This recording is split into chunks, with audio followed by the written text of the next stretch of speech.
Now, Pussy, you know a lot more about planes than guns. That's a Smith & Wesson 45, and if you fire at me at this close range, the bullet will pass through me and the fuselage like a blowtorch through butter. The cabin will depressurize, and we'll both be sucked into outer space together. If that's how you want to enter the United States, you're welcome. As for me, I prefer the easy way. I'm Chris Spivey, And I'm Eddie Webb. and today we're here to talk about Goldfinger for the third time on Genreless. Goldfinger.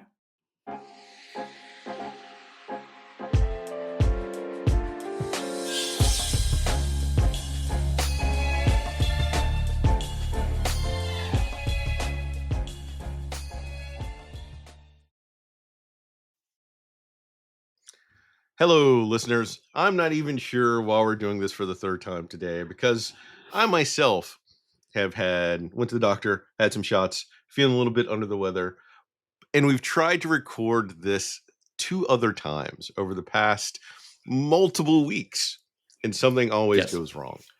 And I Yes. almost said, Eddie, let's not record today. And yet here we are. Chris is persevering for you because we really want to talk about Goldfinger. I mean, if it was just like one of the more meh bod films, we may have just said, let's just scrap this, talk about another movie, and move on. But it's Goldfinger. It's so iconic. We really do need to talk about it, and there's a lot to talk about, a lot to get into. I'm trying to remember what I said before in the previous other two recordings, as I haven't watched this movie now in I think a month ago. So to that extent, though, Goldfinger was, I think, the highest grossing film of the time for when it came out. Is how monumental it was. People were like staggered by it. The actual budget for the film itself was equal to the first two James Bond films because they decided like this is the one. They'd primed the pump and getting ready to explode with Goldfinger, and it killed it on every way imaginable. It established many of the frameworks that James Bond used going forward. Absolutely. And something we didn't talk about before, but in a way, I'm glad we're doing this again because I thought of stuff afterwards. Like, oh, I forgot to mention that. So it's good if we can talk about it. Um, uh, the 60s were kind of a weird change in how movies were made because, like, right now, the idea of the third movie in a trilogy being the one where all the money is put into and the one that explodes seems ludicrous, right? It's like if the first film wasn't massively successful, there wouldn't be two other films. Um, but and you could talk more to this, I'm sure, Chris. But like in the 40s and 50s, B movies were much more inclined to be just lots of a series. Like I remember there were lots of Sherlock Holmes films in the 40s and 50s. They were just made pretty quickly and put out the door because they weren't television series weren't quite a thing in the same way. Um, there were tons of uh, not quite serials, but like they would just, had another movie this franchise, another movie this Yeah, franchise, another movie this franchise, and they would like actually the be more Thin willing Man to had try six. two movies. The Thin Man had six movies for itself because television wasn't really a thing back then. You had radio shows, and going to the movies was almost like a huge event in of itself that you'd save up for, you'd go and do and become like part of that process. And studios could make a lot of films, but they are also had cheaper budgets and they were built to be not recyclable trash, but to some extent they were a lower quality affair that garnered a lot of money, except for certain their own franchises. I bring up the Thin Man specifically because I want to say the Thin Man was more of the 30s through the 40s. Is that Right. it took Nick and Nora Charles as radio characters essentially from the page, and it made six movies of varying qualities over the course of Mhm. a decade or more. It's been a while since I've looked at the date specifically, but that's just one example of things they continue to do. Right. In Mexico, for example, um, uh, El Santo uh, did like 50 films over the course of from the 50s well, actually 60s through the 70s and right to the 80s. So Mexican cinema still was very much like they're not serialized in like a Marvel Cinematic Universe. These movies they got away. It's like they had the same lead actor. It's kind of sort of the same character, but they just kept doing different films around that. Um, so James Bond's looked at from that perspective, it makes sense where it went from the first two films were okay. These will be B movie espionage films. We'll just convert Ian Fleming's novels into these, and they'll be fine. And then Doctor No did better than expected. So okay, let's put a little more money into the next one, and that one did even better than expected. And so Goldfinger is kind of the pivot to we're going to make these into big movies. These are now blockbuster movies that we're going to make and promote as such. And it proved to be absolutely right, successful. Like they put in way more budget into Goldfinger than the other movies. It made way more money than any other movie did at the time, I think. Um, and like you said, they changed things because they were going for a slightly different audience, I think. But also they changed directors, and as a result, a lot of what we think of as the Bond formula doesn't really solidify until Goldfinger. Yeah. And to the director change, it was Guy Hamilton who actually made a lot of those distinctive character differences that we see in the movie. He decided that Hmm. James Bond wasn't so much a superhero, but we should definitely be over the top when we did it and have it undercut with humor. And he was also the person that established the relationship between Q and Bond because Desmond originally wanted the person to be very in awe of Bond because Bond was like a knight of the realm. He was like an agent. He was out kicking butt. And he was like, no, you hate this man because he destroys all of your work and doesn't care about it. So that is a relationship that you bring and you build with a Bond. And that is like critical to one of the chemistry dynamics for the series going forward. Like that general Q antagonism with Bond, jokingly back antagonism with him is essential character building for both of them. For a franchise that doesn't care a lot about character building, I like Bond, but Bond as a franchise does not care about building characters. No, completely agree. Bond falls into the realm of what some people call the iconic hero, not in the sense of a superlative of how great they are, but more in the sense that they are literally an icon. They are not meant to change. Um, the Doctor falls in this category. Sherlock Holmes falls in this category. These are characters where certain adaptations may apt to put a character arc on them, but it feels a bit wrong when that happens. These are meant to be characters that don't really move, and the supporting cast are the people that bring the emotional heart to the various media. So in this case, you're right. It's M, it's Q, it's Moneypenny. They're the ones that have relationships. Their relationships to Bond then therefore define their character because he is the narrative gravity well around this entire supporting cast. Though, so since we touched on that this time that we didn't do before. So that's the joy of doing this three times. It's new conversational beats, and each of us knows different things that we learned from the other one over the past two times. Um, the concept though of Bond as an iconic character also creates a whole bunch of complications, as the character, much like the Doctor, is not stagnant actor slash actress slash performer Right. wise. Because assuming that a character is iconic means that you want to keep some people want to keep that entire image the same and the personality the same. Iconic doesn't necessarily refer to the image, but the way the character is portrayed. So Mhm. anybody should technically be Bond. It doesn't matter race, gender, anything, sex doesn't matter. You bring the swagger and the arrogance that Bond has into the role. That's the iconic piece of Bond, and like being loyal to the country, but a little bit rebellious at the same time. Those are like the iconic traits that Bond has that you could layer onto any person that's going to perform the role. And people get confused by that and get obsessed with, well, the original Bond was this strikingly attractive white male person that had these attributes. So that's the only person it can be. That's not true. Right, and it's interesting because, Bond is the last of the iconic characters who are dealing with that problem. The main ones, like I mentioned, the Doctor obviously has been played by a wide diversity of actors by this point in time. Granted, late in the game, but still, at this point in time, we've had a wide variety of actors. Uh, And still Sherlock Holmes suffering a has bunch of been backlash that they shouldn't suffer. sure, yeah. Um, uh, uh, Sherlock Holmes and to a lesser extent Dr. Watson have in recent years had more reinterpretations around that.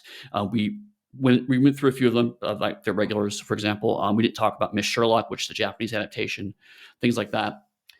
Um, Even Superman. Superman has gone through another permutations. Granted, it's been through the lens of Supergirl, Superwoman, the Chinese Super Dash Man. So it's not been literally Clark Kent. It has been let's take this iconic figure and these iconic power sets and reimagine them as different people. But still, it has gone through a version of that. James Bond, the only adaptations have been slightly younger James Bond. There have been a few of those. Um, young Bond, James Bond Jr. or whatnot, and they're still white British men. So I mean, that's one of the last. But to your point, right? When we say iconic in this form, we're talking about the fact that the center character the center of the character doesn't change, even if everything around it does, and it's still recognizable as such. If you went to a movie about spies and someone walked out with a British accent wearing a tuxedo, you're going to think James Bond, right? Regardless of what else is going on, because the set of signifiers have codified into the icon of James Bond as a character. If someone walks out of a tall blue box and seems confused about what time it is, those signifiers are codified into the Doctor. So when you have icons that can signify a character, the details around it, such as who is playing it, are secondary. And part of that is because, although it's to a lesser extent, different actors have played James Bond over the decades, and they have each put a different slant on it, but they are still all recognizably Bond. We're not quite there yet. We're still in Sean Connery right now, so we won't go too much into that right now. But I bring it up because here is when those signifiers start to finally coalesce. That we talked about a bit more in From Russia with Love, and I wasn't quite there yet. Here now, you can look at this and go, yes, that is 100% James Bond, as I would recognize him based on what I've heard about him from pop culture. And to undercut our own very succinct discussion around that is the fact that before Sean Connery came out, I think we talked about it last time, is that there was Jimmy Bond, who was a Yep. U.S. dude who was running around living that Casino Royale lifestyle in an hour long, I think, TV series, one episode. Yes, I set looked up. It was CBS because at the time CBS was doing a lot of novel adaptations of the week. That was like things they did, and so this that was just happened to be the latest novel they were adapting, and they didn't think that their audience would connect with a British secret agent, so they switched him to an American secret agent. But it's also very heavy on the casino scenes because that was easy to shoot around to have only one set, which is the casino set. So it's wild, and also you can't really find much video of that. Apparently, it's just not there, which is another wild thing. Well, come on, they like we said originally though, they didn't aim to keep video as if it was a real thing. It's like Doctor Who. It was meant to be seen, trashed, maybe we'll record over it. It's the same sort of Right. mindset for a lot of it. And that's also one of the reasons of the Danger Man, if I'm right, for the first season was an American too, because Americans needed Yep. Mhm. Americans to be able to sort of identify with it. And then they realize that, well, that's not true. Well, and it's funny because like Danger Man when it first started airing was right before 1963. 63 is when Goldfinger comes out. Everything changes at that point. So like prior to because as we've mentioned, like prior to this, there were espionage movies, nooks, whatnot, but they hadn't quite there were a genre, but they hadn't quite coalesced in the same way. Some espionage was really closer to mystery, some was way closer to crime fiction, and it didn't really have its own space. Ian Fleming and then James Bond's in the movies changed all that. Now, a lot of espionage movies, spy movies, more accurately, I should say, because espionage is slightly different now. But a quote spy movie is in conversation with James Bond in general, but more specifically is in conversation with Goldfinger. Even other James Bond movies are in conversation with Goldfinger. Is either trying to be Goldfinger or is trying to move away from Goldfinger. But in some way, shape, or form, Goldfinger is part of that discussion on an artistic level. And to some extent, it was the Western genre itself was one of the most popular genres for a long time. Hundreds of TV shows coming out. Hmm. But I want to say that the spy genre came around the time when it was starting to wane off and the spy genre became the thing. The Western genre didn't die, but it definitely went into decline until eventually sort of faded away.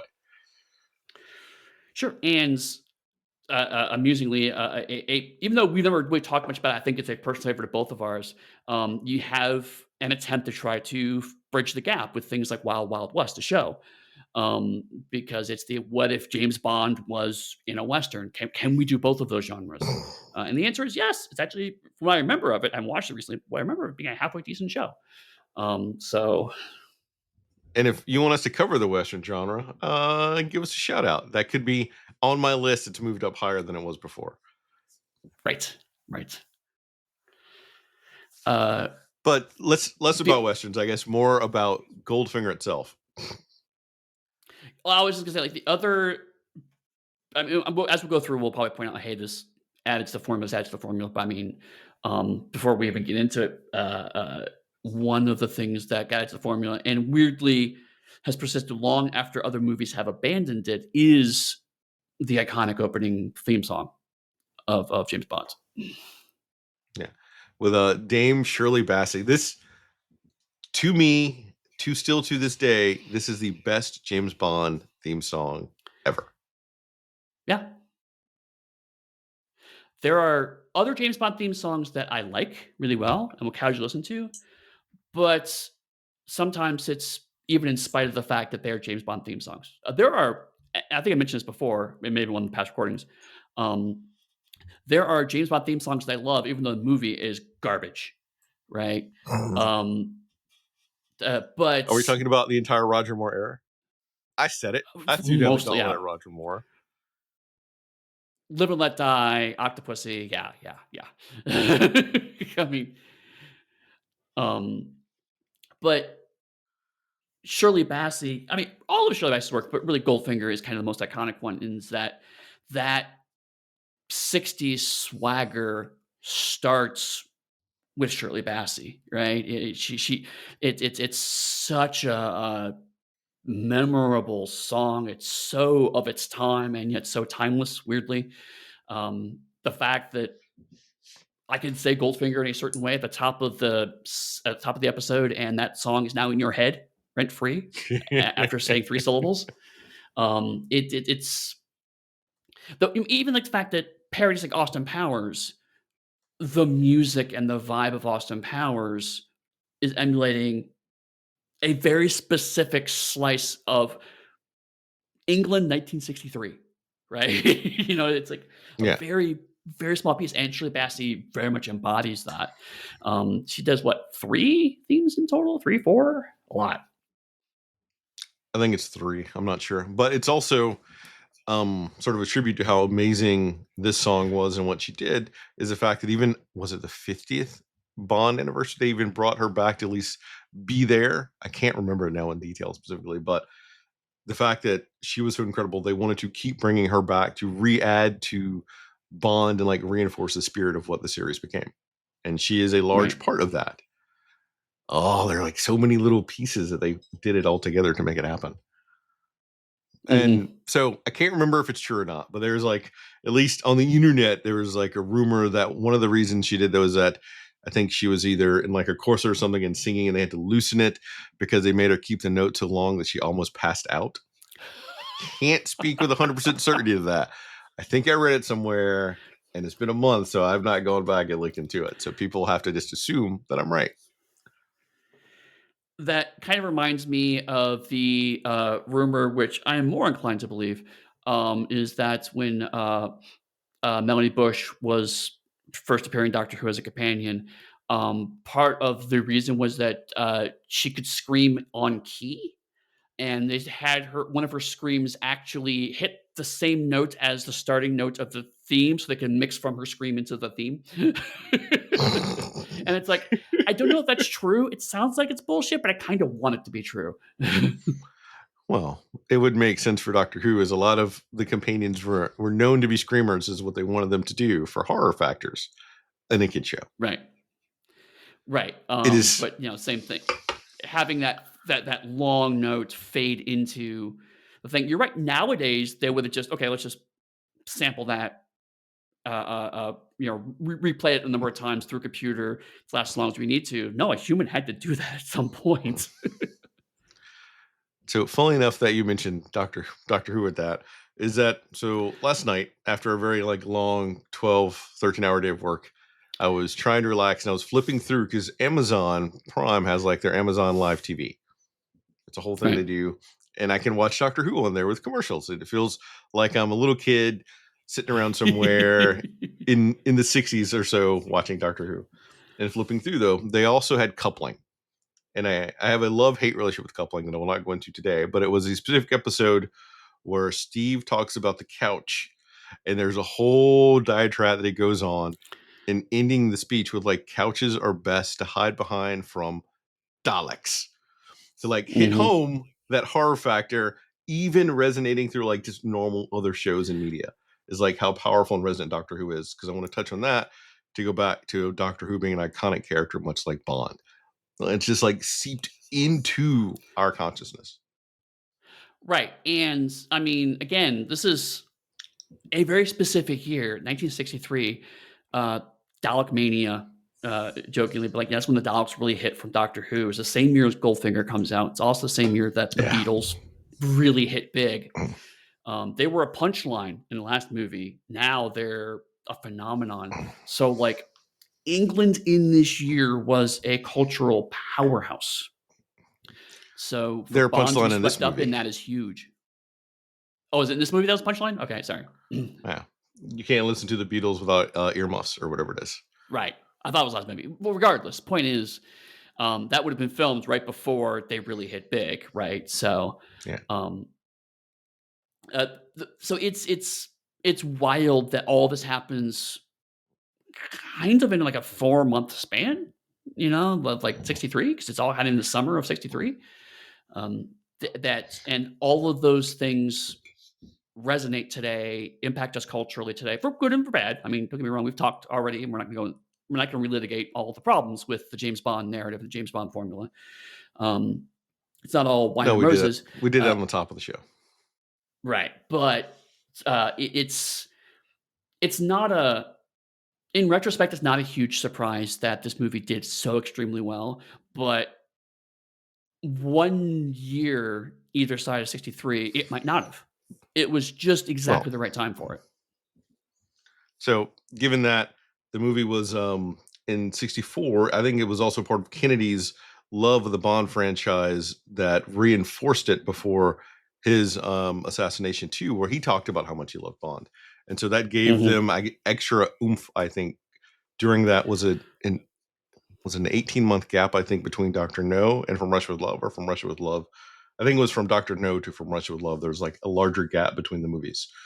And so that probably also gave them time to rescript out and move things ahead. Funnily enough, though, Mhm. the first movie they wanted to make in the franchise was always Thunderball. Like that was their go-to that they couldn't do because of legal issues. I'm trying to remember now because I think in the first or second recording I talked about the legal issues because I googled it, but now I Right. vaguely remember it. It essentially comes down to Ian Fleming being older, working with someone else, and him sort of stealing the script that they wrote because he was talking about at that point in time how it was harder to come up with the words. He's an older man, so he wasn't feeling it as much. So he lifted a good portion of their script to put into his book that was unpublished, and they went to court for a lengthy sort of battle, and Fleming retained the rights to the book, but the other person retained like the film rights. So that's why it became Right. like a big issue for a while, and that person then came and worked with the Broccoli's. So I also think the Broccoli's are the people that are literally the broccoli family. Like the broccoli is in the vegetable that we eat, if I remember right.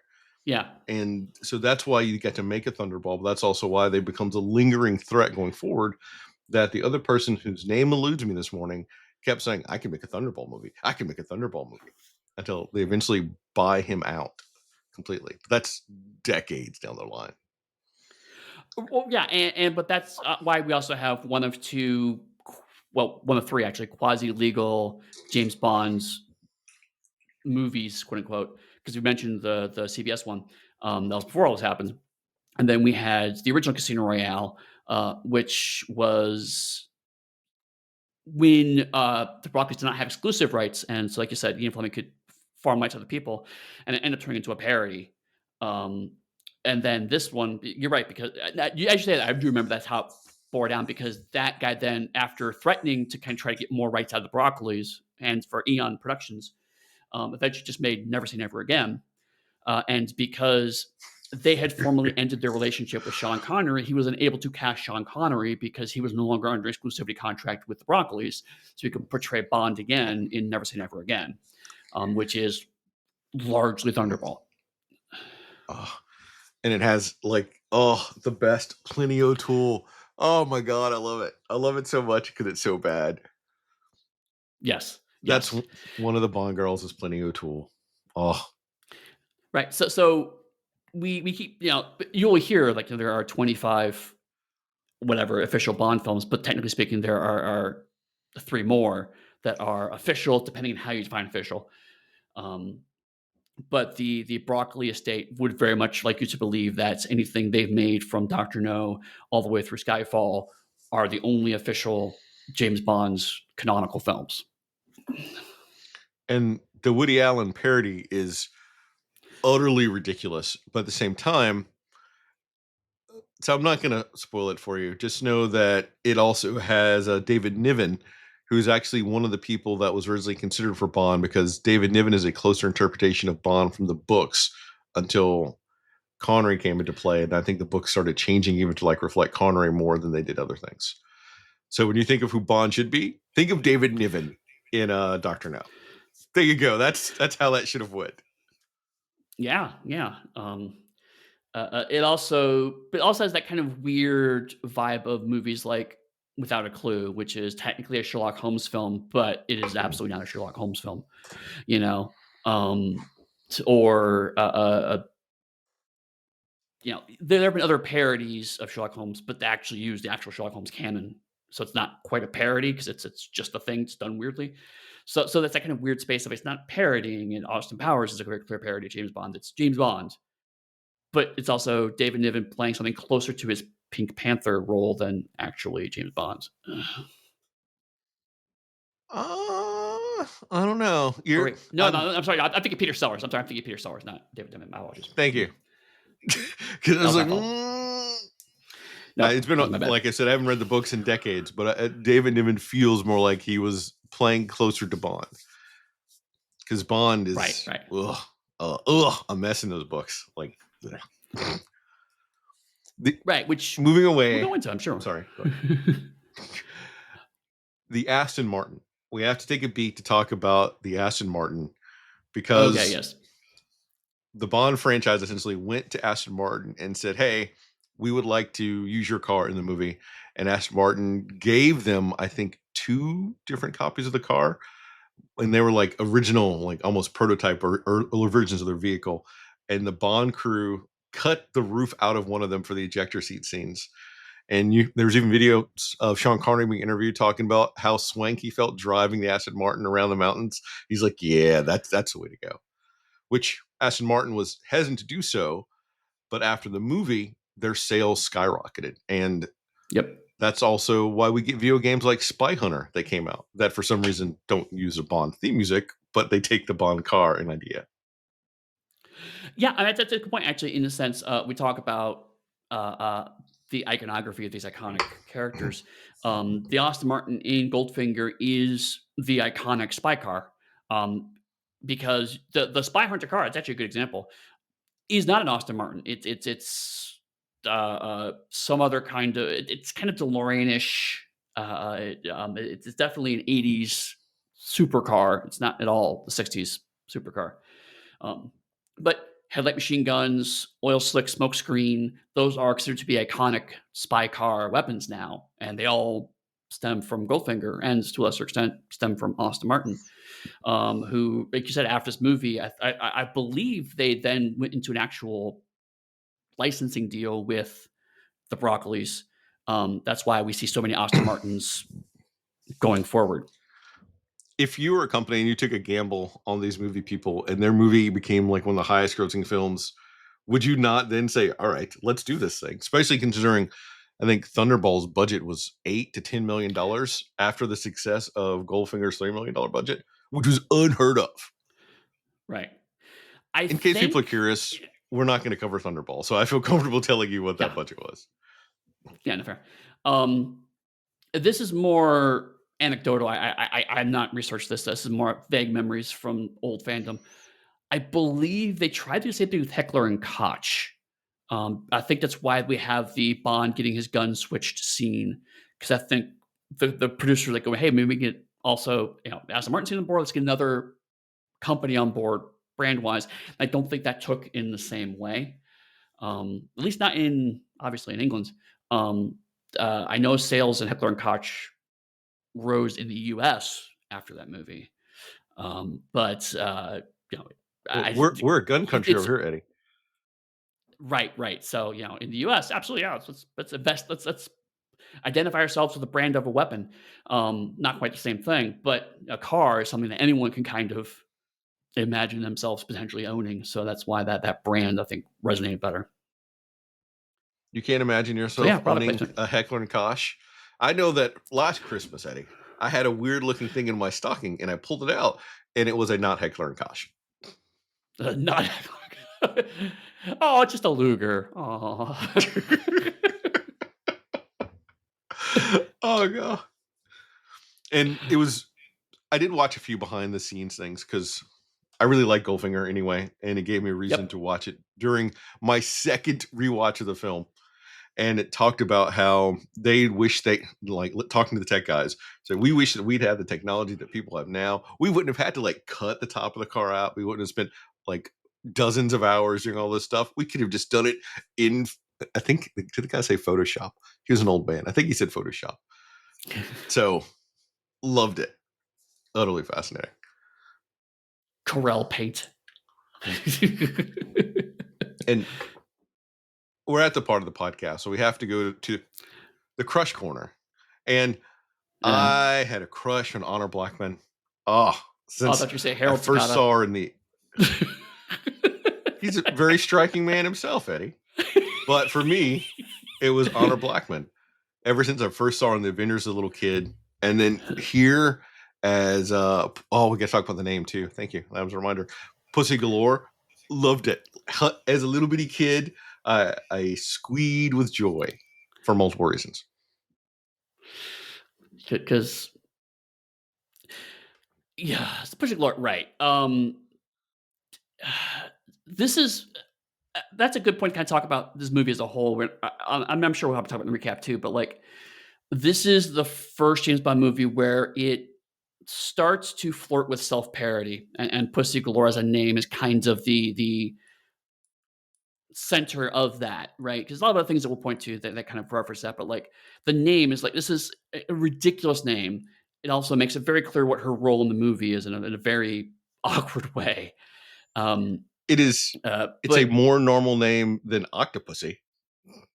right, right. I mean, it gets worse from here. It's like, oh my god, people don't. How do you call yourself this, right? But it's the thing is like that's just the name Ian Fleming gave her because it tells you pretty much everything he thinks about female characters in his books.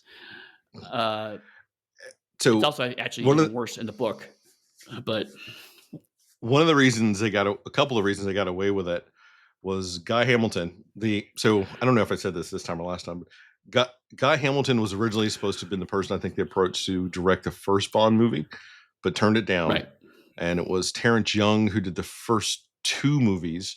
But then after the success of those and Goldfinger's coming around, wanted, some more money to keep directing these movies after they're making all this money. And the Broccoli said, nope, no gold for you, and instead went with Guy Hamilton, who was friends with Sean Connery. And I think, if I remember right, too, Guy Hamilton taught Connery to have more swagger to be in the role to feel more like Bond. Because if you look in the Okay. first two movies, Bond is a lot tighter, is the best way to put it, compared to Mhm. here, where he's a lot looser and cool. I think Guy Hamilton taught him part of that from going out to clubs and stuff with him. But Guy That makes Hamilton sense. also got in front of the naming thing and had like a newspapers or so publish the name Pussy Galore, so that when people come and say you can't use that name, well, this paper published it. Why can we not say what the paper said? Amazing. And, Amazing. and I think in an interview, is that someone asked him about it, and they said, "Well, young boys will know what that mean." And he said, "God, what was it? I can't remember the exact phrasing now, but it's like if if a young boy knows what the name pussy means that boy's a something." It was like something really crass and like demeaning, but it like hammered home that if your kid already knows what it is, you can't essentially try to censor them because they already have that knowledge. Right, right. Um, and, like, so last time recording, I incorrectly said that the Bond girl starts here, and you pointed out, no, that's actually been since day one. And it was a good point out. Um, but my the Pussy Galore by naming her such really changes it from every movie happens to have an attractive woman that bonds or more that Bond will have sex with to Bond girl as a role, right? In that as soon as this person comes on screen, you know exactly what her character arc is going to be. It's like she's going to show up, she's going to antagonize Bond briefly, and then she's going to have sex with him, probably by the end of the movie, potentially at some point in time in an implausible location before the credits roll. That is her role in the film because it has happened twice. It's going to keep happening. And so we're just going to make it very clear up front. Hey, this is the woman that we want you to be aware of because this is what she's going to be doing. Um, and that's bizarre if you think about it, right? It really is. It's the here's a big arrow pointing to the sex object of the movie. There'll be more of them. Don't get me wrong. It's not like it's just her, but it's the no. This is the point of her being in the movie, which is baffling. But yet that's the thing that's happened after this movie, and it will happen for another 22 movies.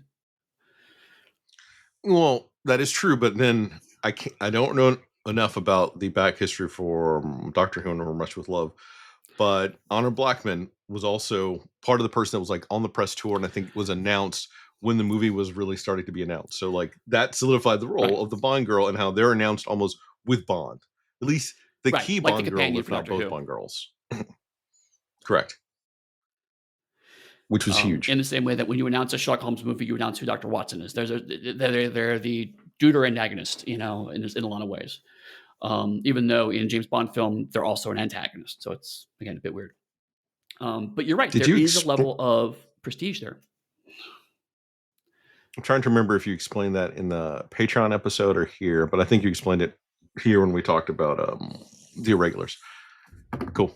I explained it around deuter antagonist when I was talking about Watson because Watson's Okay. one of those. But very briefly, it is the subordinate protagonist. It is someone who is not the protagonist. It is someone who is very clearly in the same vein as the protagonist, but is not given top billing to use modern parlance. Um, and so, even though Pussy Galore is ostensibly an antagonist, her role primarily is ultimately to help Bond. And so, therefore, from a purely structural standpoint, she's a deuter antagonist. Thank you for that, because that also reminds me, Felix. So this Poor also Felix. reestablishes a trend that Felix will consistently be recast in every single Bond movie with someone else. Because originally the Felix Leiter from Rush with Love, you're gonna notice a trend here, wanted more money to come back, and Right. once again, the Broccoli said, "Fuck off," and they got someone else. This time, I think it was a more conscious choice, though, to not have a peer for Bond, but someone that looks older than Bond and who is Mhm. appears to be less capable than Bond. So slotting Americans into that slot of a tertiary ally at best that can come stumble in at the end of the day. versus From Russia with Love, where you had a Felix who you think could really jump in and help Bond at any point in time. Right. Right.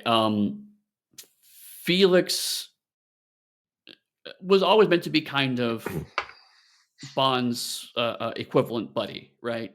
But yeah, in this movie now, he's not quite bumbling, but certainly walking close to that line. You know what? I would say that this Felix could have been played properly. You know, love this is a Sherlock Holmes reference by Nigel Bruce, and that would have been the Felix that we got. I mean, you're not wrong. You're not wrong. I say Bond. I'm telling Mr. you. Bucket. And the last casting bit here, two more casting pieces. I forget Harold Sonata, was that it? I'm not even looking at my note sheet anymore. Was also the first choice to be Odd Job. Both Honor and Harold were Guy Hamilton's first picks for those roles because he'd originally Mhm. saw him, I think, in was it a weightlifting contest or something, and said that is the guy that I wanted. And funnily enough, though, the Harold Sonata didn't have a lot of acting at the time, so there's a scene in the movie. I'm going to spoil a little bit towards the end, where Odd Job grabs onto the electric fence, and that's how effectively Bond beats him. But the actor didn't hear Guy say cut, so he kept holding on and got burned because he so much wanted to not disappoint Guy for bringing him onto the film. Oh wow. And Guy was like, "What are you doing?" He's like, "You didn't say cut." So I was waiting for you to do the thing. And Sean Wow, that's Connery has awesome. in the interviews talks about how uh, Harold didn't understand that you don't necessarily need to hit the actor for when he knocks him out, and he whacked. So it was funny. It's Wild West of making films, man. We're going long just for like opening bits for this movie. One last piece, and we can move on to the movie. This is how much we're excited to talk about Goldfinger. 3 recordings in, and there's still like excitement to discuss this film. Is that Yeah. the actor who played Goldfinger was German, and his agent lied saying that he could speak English. You you know this piece, right? How the entire movie is dubbed for him. I knew that I didn't know that was why, but I know that most of the antagonist roles in the early Connery films were all redubbed because Rosa Klebb was redubbed, Blofeld was redubbed. So that's a very common thing to do. Yeah, but those characters also weren't on screen pretty much as Goldfinger is. Like this is Goldfinger movie, Right. and all of his lines were someone else's lines. Which the other bit that I don't know for certain that I've read that could be rumor is that it was believed that the actor was actually a Nazi, and so that created a lot of problems Oh, in Israel when it came out. But there was a family in Israel that came forward, and I don't know if they disclaimed that he wasn't or was a Nazi, but said that when the things happened, he hid them in his basement and kept them safe versus other stuff. So I'm foggy on the details, but it was like that family okay. coming forward to vouch for him and his actions that made smooth everything over. So there's a lot of confusion around that from now for me trying to really remember it, but that was like a definite thing that occurred during the movie, which goes again to show you how soon this movie was shot after World War II. Yeah. Mhm. I mean, Nazi gold is a plot point at one point in the movie, right? And the idea that there Yeah. could be Nazi gold just floating around, it was still extremely viable in '63. Yeah. Um, Anything else? We could probably keep talking about the background of the movie now since we've done it so many times before. No, I think we can finally dig into it. All right. The gun barrel sequence. Uh, by the way, this is the last time the gun barrel sequence isn't the Bond actor. That's someone else. Bond and his pet Okay. seagull infiltrate, planting a bomb in a drug lab in Latin America before revealing a perfectly pressed white suit under his scuba gear. We get bananas and cocaine. Then we get the first glimpse of sexy time with his latest flame, who tricks him into removing his pistol before a sneak attack occurs. But Bond dispatches the assassin with a fan, bathtub, and a quip about running to HQ. That theme song. Stopping there. Da-da-da. Because Um, there's a lot of action that occurs that is not directly linked to the rest of the plot, which is the first time that's happened for Bond 2, which was nice. right. Uh, Weirdly doesn't continue the gag of James Bond is killed at the start of the movie. That I mentioned last time that was a running gag. It turns out that's more inconsistent. I thought it was every movie did that, but apparently this one doesn't. But certainly, the level of comedy that this movie's gonna have ramps right up. Like, at the very beginning, it's like, this is not gonna be From Russia with Love. There's we're gonna have jokes, and we're gonna have a rubber pigeon stuck to the top of your head. Interviews with that guy Hamilton, he did this on purpose. He says, "I want people to go in and see this and establish the expectation for the movie going forward, to like It sure shake does. off the previous Bond movies." Sean Bird, uh, fully pressed white suit under a scuba suit. How much more ridiculous can we get? Right, Oh right. wait, Again, a very let's iconic let him moment. see an assassin in an eyeball. Mhm. Right. Um, but, we'll make a joke about shocking, which is, James Bond did quip before then, but this is the first very clear, "I'm gonna kill a guy and then make a joke about how I killed him," trope, of it. Since I watch so many behind the scenes, I'm gonna share just one or two more, then I'll stop. But the actor, and I use actor loosely, who plays the assassin, I think was a crew member, because the actual person they chose to do that was, according to him, a cat burglar who got arrested the morning of the shoot. And the makeup person said that you have a jawline that I could make look more like a person from that region. His exact quote, essentially Wow. talking about, wow, he got the role to do that. Wow. Well, I mean, just last episode, we were talking about a Mexican guy playing someone from the Middle East, so, it's just the time period. 60s. Uh, I also one of again because it's a historical artifact. There's a joke in there that I love, but I realized that modern audiences probably wouldn't notice, which is you mentioned the bananas cocaine gag, which is a direct rib at the Chiquita Banana Company. Because at this time it was rumored, although it later on was proved to be true, that they had worked directly with the CIA to overthrow certain Central American governments just so they can get cheaper import and export costs on bananas. So it's like that's at the time would have been a very topical dig, but at times like that's just a weird segue. There are a lot of them in here though, which once again shows how the progression of time and making a movie that fits the time you're in sometimes loses its impact because you miss some of those little pieces. This opening intro is how I think Doctor Who should be every single episode. They should have the first 2 or 3 minutes be the Doctor and Doctor and companions wrapping up some unknown thing that we haven't seen before, because it implies Mhm. more story for the character and like a lived existence. Versus this is the full episode that you see, so it feels like they're back to back with very minimal time trend progression. And it's funny you say that because like Doctor Who is actually only very rarely done this exact thing.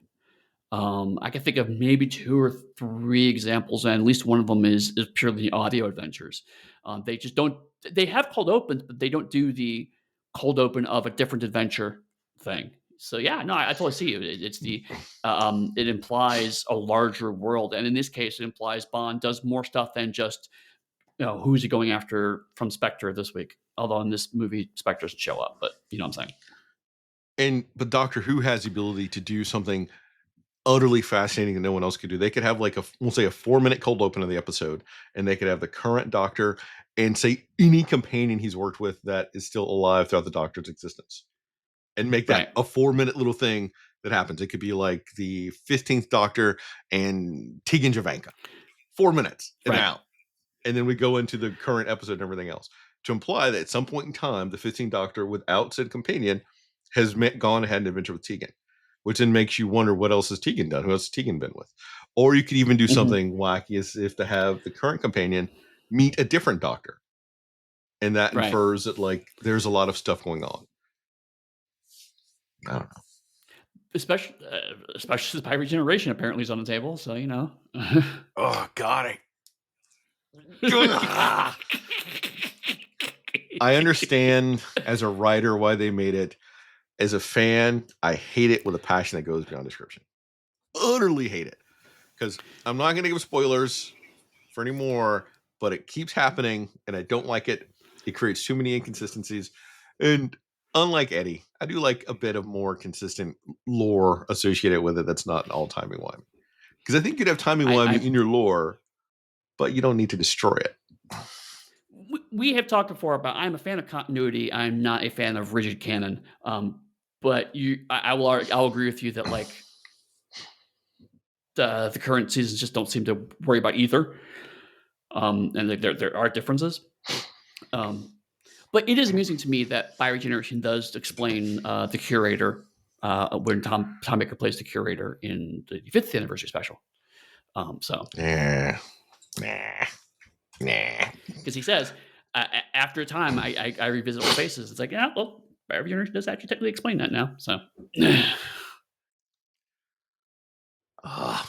Anyway, Bond is recruited by CIA agent and friend Felix Leiter at a resort in Miami Beach to observe bullion dealer Audric Goldfinger. Bond discovers Goldfinger cheating in high stakes gin rummy, aided by his employee Jill Masterson. Bond interrupts Jill and blackmails Goldfinger into losing. After an evening with Jill, Bond is knocked unconscious by Odd Job, Goldfinger's security. Bond awakens to find Jill covered in gold paint, dead from skin suffocation. um, we did spend a bit talking about the ludicrousness of the name Pussy Galore. Um, I do think it is fair to point out the similar ludicrous of the name Auric Goldfinger when your name is literally Goldfinger. So it's the in case you didn't catch the fact he likes gold in the surname, his first name is also the Latin word for gold. So by the way, he likes gold. Also, the music man told you he liked gold. He loves gold, only gold. Um, anyway, by the way, this dude is into gold.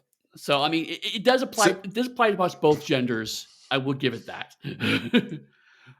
I would go so far though as to say that if the family last name is Goldfinger, which is it's a name, you can have it, you can Right. Google it, it's a name that exists. That his parents could have been cheeky bastards that said this would be funny and named his first name to be Gold also. Because that is the kind of thing I would do as a parent. That Or he is. could have legally changed his own name. I mean, I think he does more B. He's certainly rich enough that he could change, have his name legally changed. Um, So this is also the opening of this is different than the book to some extent. A lot of it we don't usually go into the book differences versus the movie differences. And having not read the books in a long time, if I remember right, Bond is actually friends with the person that's been losing at I don't even think it was Rummy, I think it was a different game, losing at a card game, yeah, and he asked Bond to help him out. And so that's how Bond sort of gets involved with this. It's not so much Felix coming and saying, "Hey Bond, investigate this for us." right. And this is another case where history has not been kind to how this scene is perceived, because both Miami Beach and gin rummy are seen as very much things that old people go to and do. But at that time, Miami Beach was very hot as a nightclub area, and gin rummy was had a brief uh, excitement as someone a genuine gambling game that did not last for a very long time. But at this exact moment when this was all put together, then yeah, this was in a hot place to do reasonably high stakes gambling, and gin rummy would have been a reasonably good high stakes gambling game to do. But it aged so fast. So now it's just like it's two old dudes playing cards at Miami Beach. Why is this exciting? You know? And this doesn't go into the fact that Goldfinger also has like this enormous earpiece that his playing partner Right. doesn't seem to notice. Versus the book, I Well, think they give an explanation for that. I think in the book. okay. So to be fair, that is supposed to be a hearing aid. And he plays it off as if it were a hearing aid because if you notice at one point in time, his partner says something to him, and he waves the hand and then adjusts something in his pocket, and then, "Oh, thank you." So he's playing it off like that's supposed to be his hearing aid, when Okay. in fact it's a communication device. Because hearing aids back then would have been basically, you had a tube going in your ear, and then it was a small brick that contains the microphone in it and the dials. Now it's all built into the back of the device, but it would have been in a separate portable device that we shoved in a pocket or put on a table. So I was like, no, that's a hearing aid. I get it now. But again, if you don't know the history of hearing aids like I do, it just looked like he's very clearly wearing a wire. And it's like, Yeah. hey, buddy, who are you talking to? Why is it weird that you know all my cards? Huh? No, it's because his partner's not actually an idiot. It's because he thought he had a hearing aid, which does not help Because to in the sell the book, sexy, cool nature of Miami Beach, to be fair. no. Because in the book, I think they specifically call that out. But here, it's a total Yeah. lack of that that creates a weird sort of vibe and makes you question his partner who keeps losing in the games. Right. But before moving on, though, we have to take a minute to acknowledge the sheer male chauvinism that is shown here with poor Dink and the phrase "man talk." It is Yeah. staggering viewing it from modern eyes. In the '60s, as sad as it is, that would have been a totally acceptable thing, and Dink's response would have been in proportion to it. Doesn't he also even pat her on the butt before she leaves? Oh, he does. Okay, I thought so. Yeah, it's that's yeah. You Yeah, know, I mean, this is literally 50 years old. So like, I mean, normally we don't try to excuse media this much, but in this case, it's like it's just I'd say that was how culture was back then. and this I want to point out is insulting, but it is a minor beat to the ones we're about to get in a second, and then one that happens later in the movie. Right. Uh, Right. so we get Bond, who even how he treats the maid in the hotel, where he physically touches her and kind of takes her keys from her and acts like it's nothing to go into the room with Jill and then lean really heavily over her. There's so much violation of space and everything else associated with this. Even though Jill is technically helping someone cheat and kind of breaking the law, it is still frustrating to view with modern eyes with this. One minor thing that I give this scene some credit is how the actor playing Jill does her body language in that scene. Because uh, a strange man just walks into her while she's sunbathing, um, and she goes completely still. Not in terror, but certainly is ready for violence. And even her face is relatively neutral. It's when we starts leaning towards her, she's actually leaning back as much as she can. The fact that she's in a chair, she can't lean back too far, but like she's shirking away from Bond. So it's not. In other movies, they have played some version of this, and usually the woman's like, "Oh, Bond's here, take me," right? In this case, she's like, "Who the hell are you? Why are you in this space?" As much as she can, given the fact that she's worried about her life potentially. And then as he turns on the charm, she does warm up to him, and her body language loosens up, and she becomes a little more friendly with him. That does take place over the course of the scene. It is very very quick. I'm not going to excuse it that Yeah. much. And Bond is still hella creepy, but at least she's trying to take the minimum line she has to try to inject something in that, which helps because him kind of liking Jill matters for the plot of the movie. So originally, Shirley Eaton, I think, who's the actress who plays Jill, had gotten a larger role in the film. I can't remember if she was maybe the sister or someone else, but she didn't want to be on, like, I think, a press tour for a year or two with a movie.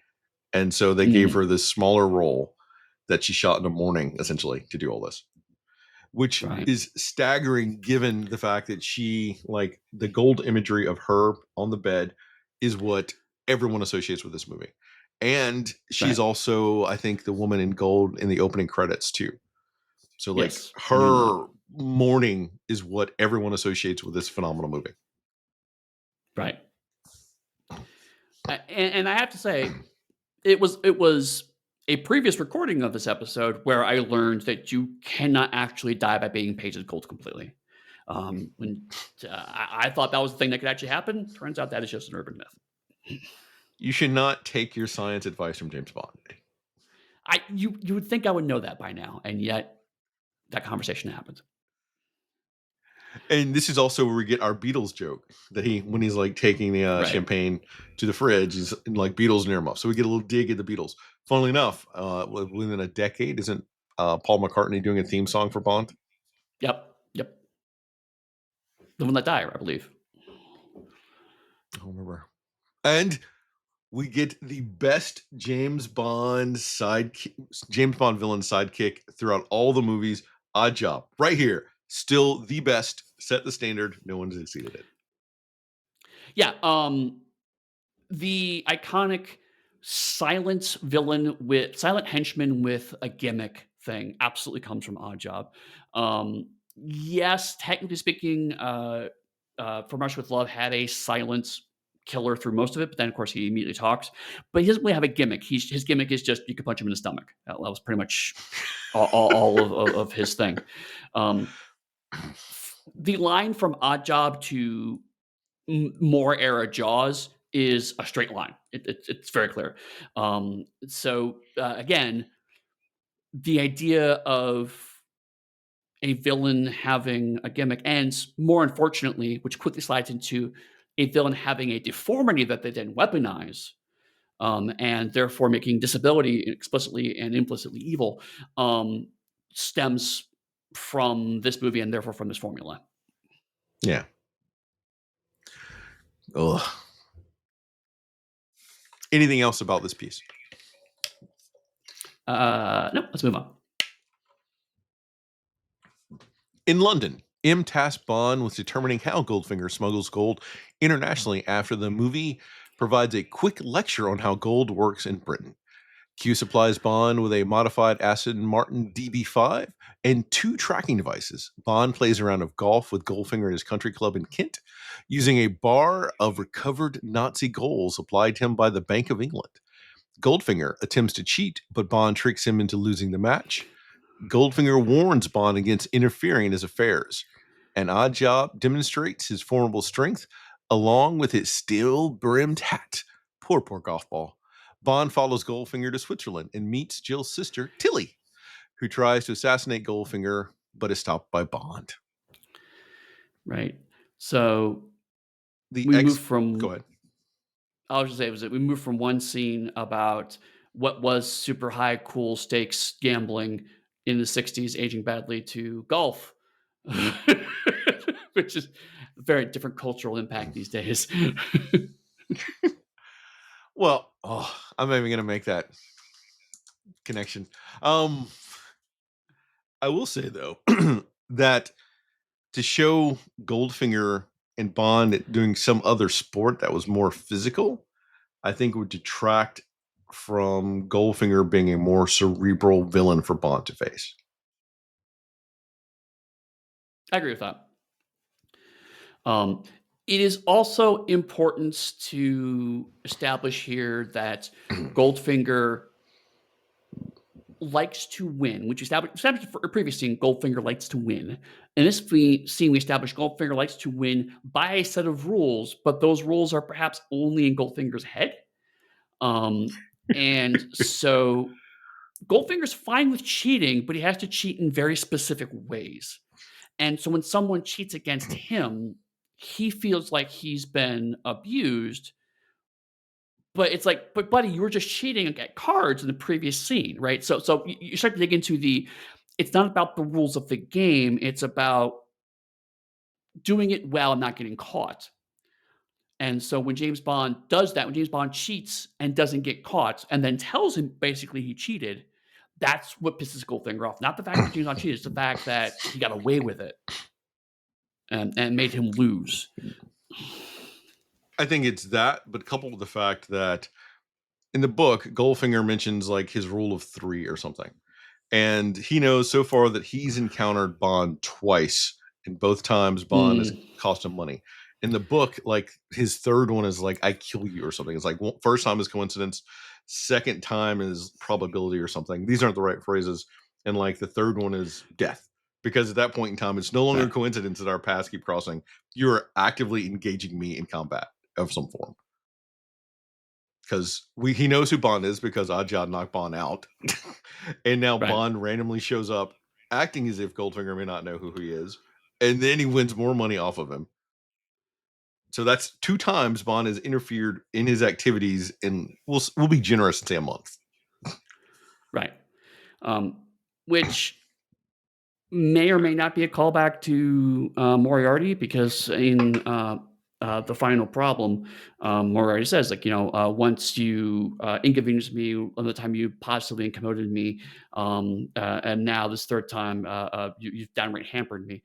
So again, the idea of the arch villain giving the protagonist a few tries before finally deciding to deal with him is not a new one, but the thing about the Goldfinger movie specifically is that it's James Bond specifically learning how Goldfinger works, getting into his head, and then beating him very specifically through his own rule set. So you're right. You mentioned like there's a cerebral game going on. The golf is just a way to kind of visualize this more a cerebral conflict happening between Auric and James. So yeah, I agree that this needs to happen. This is one of those another points where it's like the cultural cachet because golf was very much seen as a luxury glamorous sport in '63. Yeah. And it's also this movie, I can't remember if it was Guy Ritchie who taught Bond how to golf too, but it was this movie that got Sean Connery obsessed with golf going forward because he fell in love with Oh, it doing okay. this.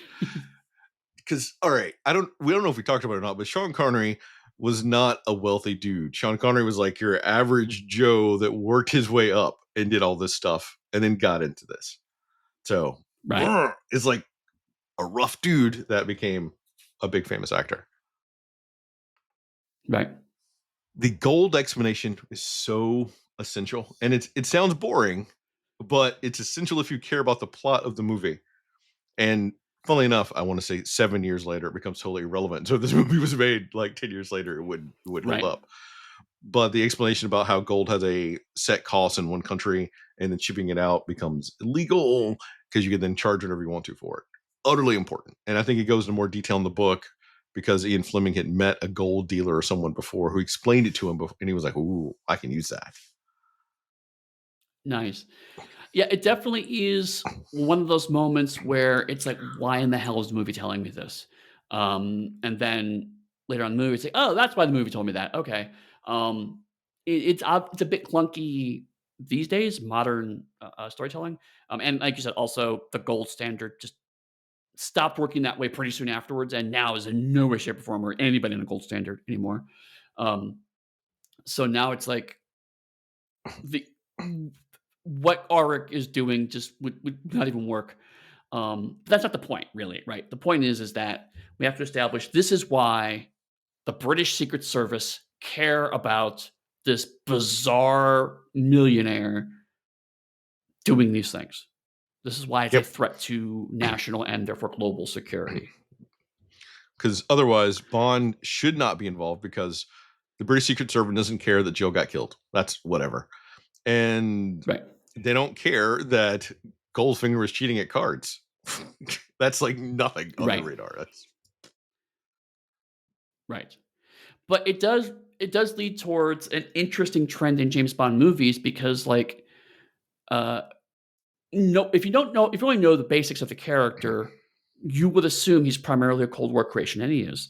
And so therefore most antagonists would be explicitly country villains based around the country. They're the Russian, they're Chinese, whatever. While there is some of that, James Bond spends a lot of his movies going after eccentric billionaires and millionaires, people who run businesses. That's a lot of James Bond's villains. If you look at the entire canon, he goes after a fair number of them. And I think a lot of that is because, again, Goldfinger was very popular. Okay, let's replicate this formula. Let's pit him against somebody else who owns a lot of money. So that's one of the weird ways where the James Bond movies do age well. It's because, yeah, I would really love someone who worked for the government to deal with rich assholes on my behalf. That would be great. Please do that. so that's another part that I love about Goldfinger is that I all right, I am a huge fan of Spectre. I love the fact that Right. Spectre was the first movie and the second movie, but it's like you're writing a campaign or a book series. You don't want your Mhm. primary antagonist to show up every single time. And Goldfinger's lack of connection or obvious lack of connection with Spectre is perfect because you get the first two. We know Spectre's out there; it's dangerous, and Bond has pissed him off, and they hate him. And then we get a total side adventure that doesn't deal with Spectre at all. Like perfect place for this. Yes.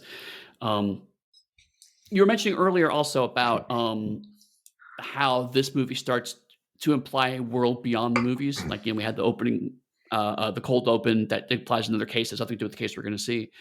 The Q Lab is similar, is because this is the start of the running gag of Q branch testing weapons that we will never see in the movies, that you have no idea in what way this would be useful, but we're gonna show you in the background just someone on fire or someone getting shot or whatever, you know?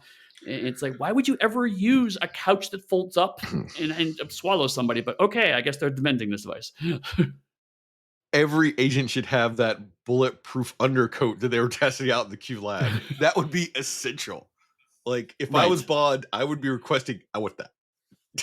right. Um, but it also is, like you said, you're right, the running gag of Bond being extremely dismissive and clearly bored with the briefing that he's not even paying attention to, and Q being really annoyed that he's not paying attention and destroys all this stuff he's carefully made, which is a great relationship. So to move on to Tilly, Jill's sister. I'm so I've given this movie a lot of compliments, and the movie works because the four main leads are bringing everything to this film. Like they are in it to win it, and they elevate the level of action. We haven't even hit the other characters really yet. Like we haven't hit Yep. Pussy Galore yet, who brings such chemistry and power to the role. We haven't really we've had interactions with Odd Job and a little bit with Goldfinger, but they're going to ramp up and bring more to it. Even Jill, for her brief scene in the movie, brought it. Tilly is just kind of here hanging out like it's a day job. It's like, oh, and there's gonna be a scene very shortly. All of her scenes are like she's bored and she's here for a paycheck, and that tracks slightly from the movie for me. Right. The only thing I do like about the Mm. Tilly scenes is that is one of the few times where Bond gets to show his deductive skills. Because when he first meets her, because with Bond's fairly, someone up there just shot. It was right by me.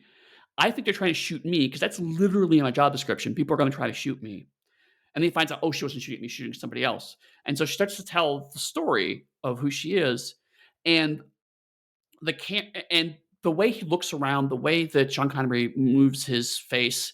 At one point in time, she gives her fake name, and then he glances back at her suitcase, which has very different initials on it. And then he keeps talking to her as if that were true to get more information out of her. Um, but we as the audience can see Sean Connery going, "Oh, okay, Bond is not buying this. Bond, this is not adding up."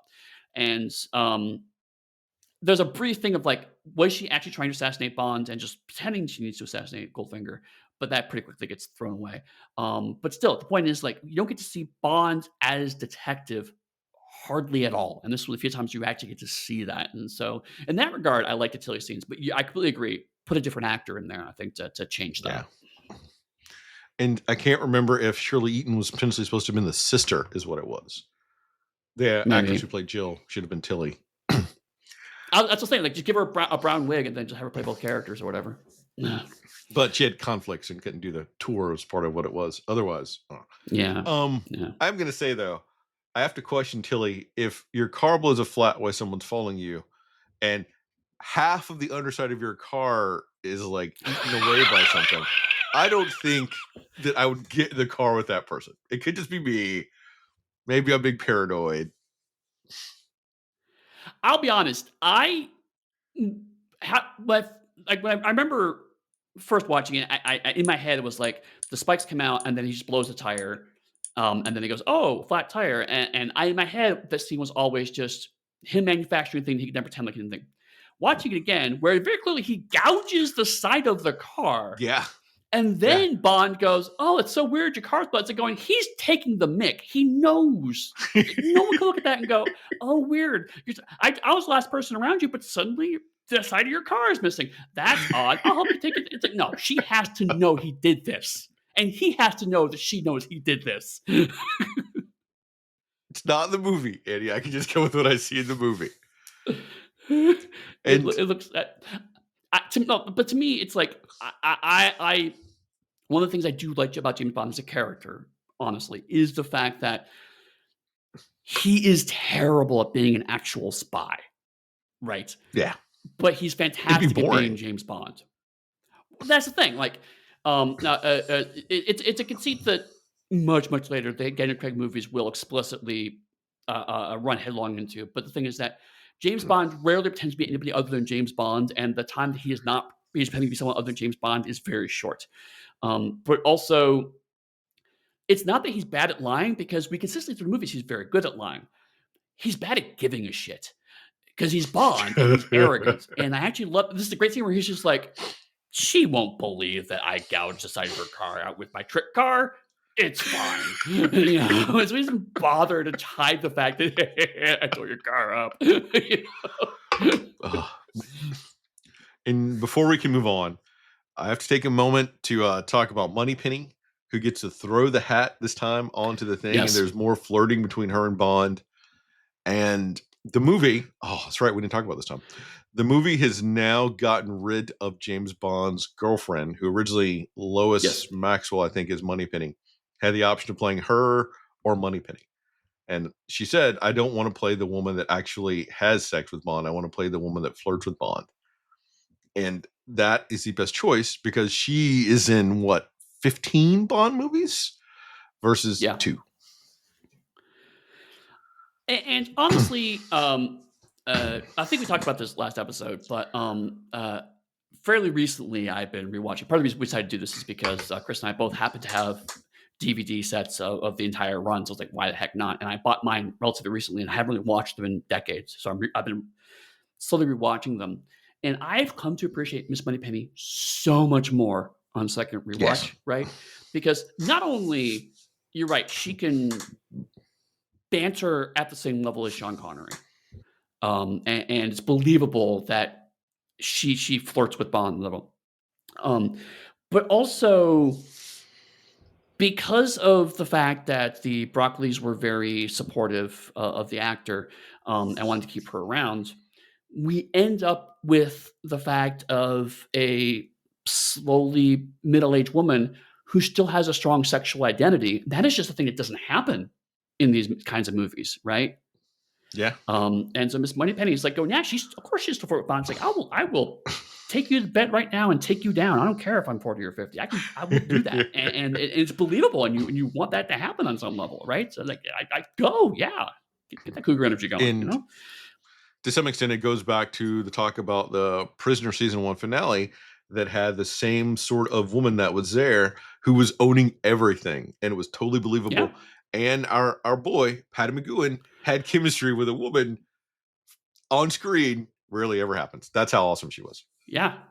Right. Right. Oh, love it.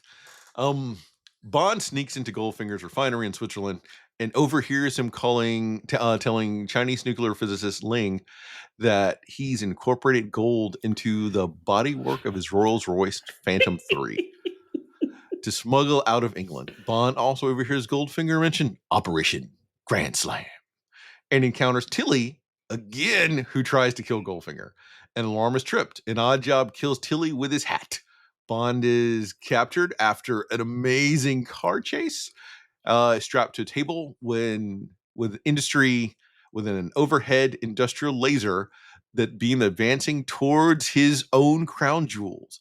Bond lies to Goldfinger that MI6 knows about Operation Grand Slam, and Goldfinger spares his life and his magical penis.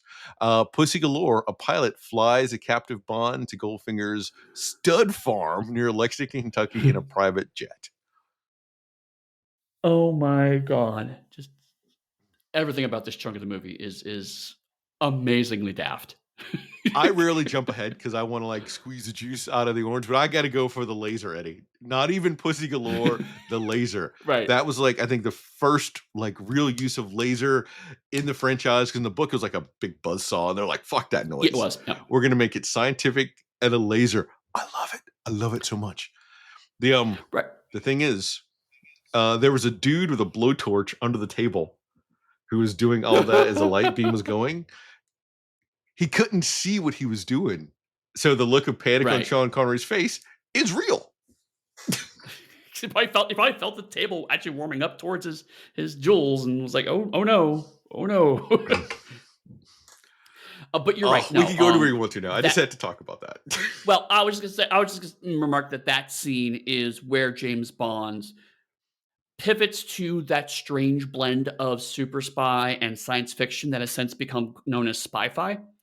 The idea that the Avengers, the BBC Avengers, leans very hard into this. It's like it's set in the modern day. It's ostensibly modern concepts, but also the science is just pushed forward enough that it becomes actually science fiction. Like the Avengers at one point in time had a whole episode about robot doppelgangers. I mean, like they just went for it. Um, I'd also then say that Wild Wild West falls into the spy-fi genre yes, solidly. yes, absolutely, absolutely, because that stuff that I mean, it has a bit of the uh, Bristol Kennedy Jr. thing of it would have been futuristic then, but it's based on technology we recognize now.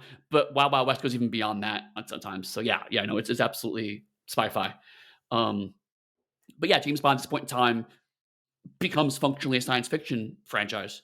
And later films deal with that in various different ways. But it never really stops being on some level a science fiction franchise from this point forward. And I want to take a beat to recognize that you then took James Bond stuff as actual science. That's all I want to say about that.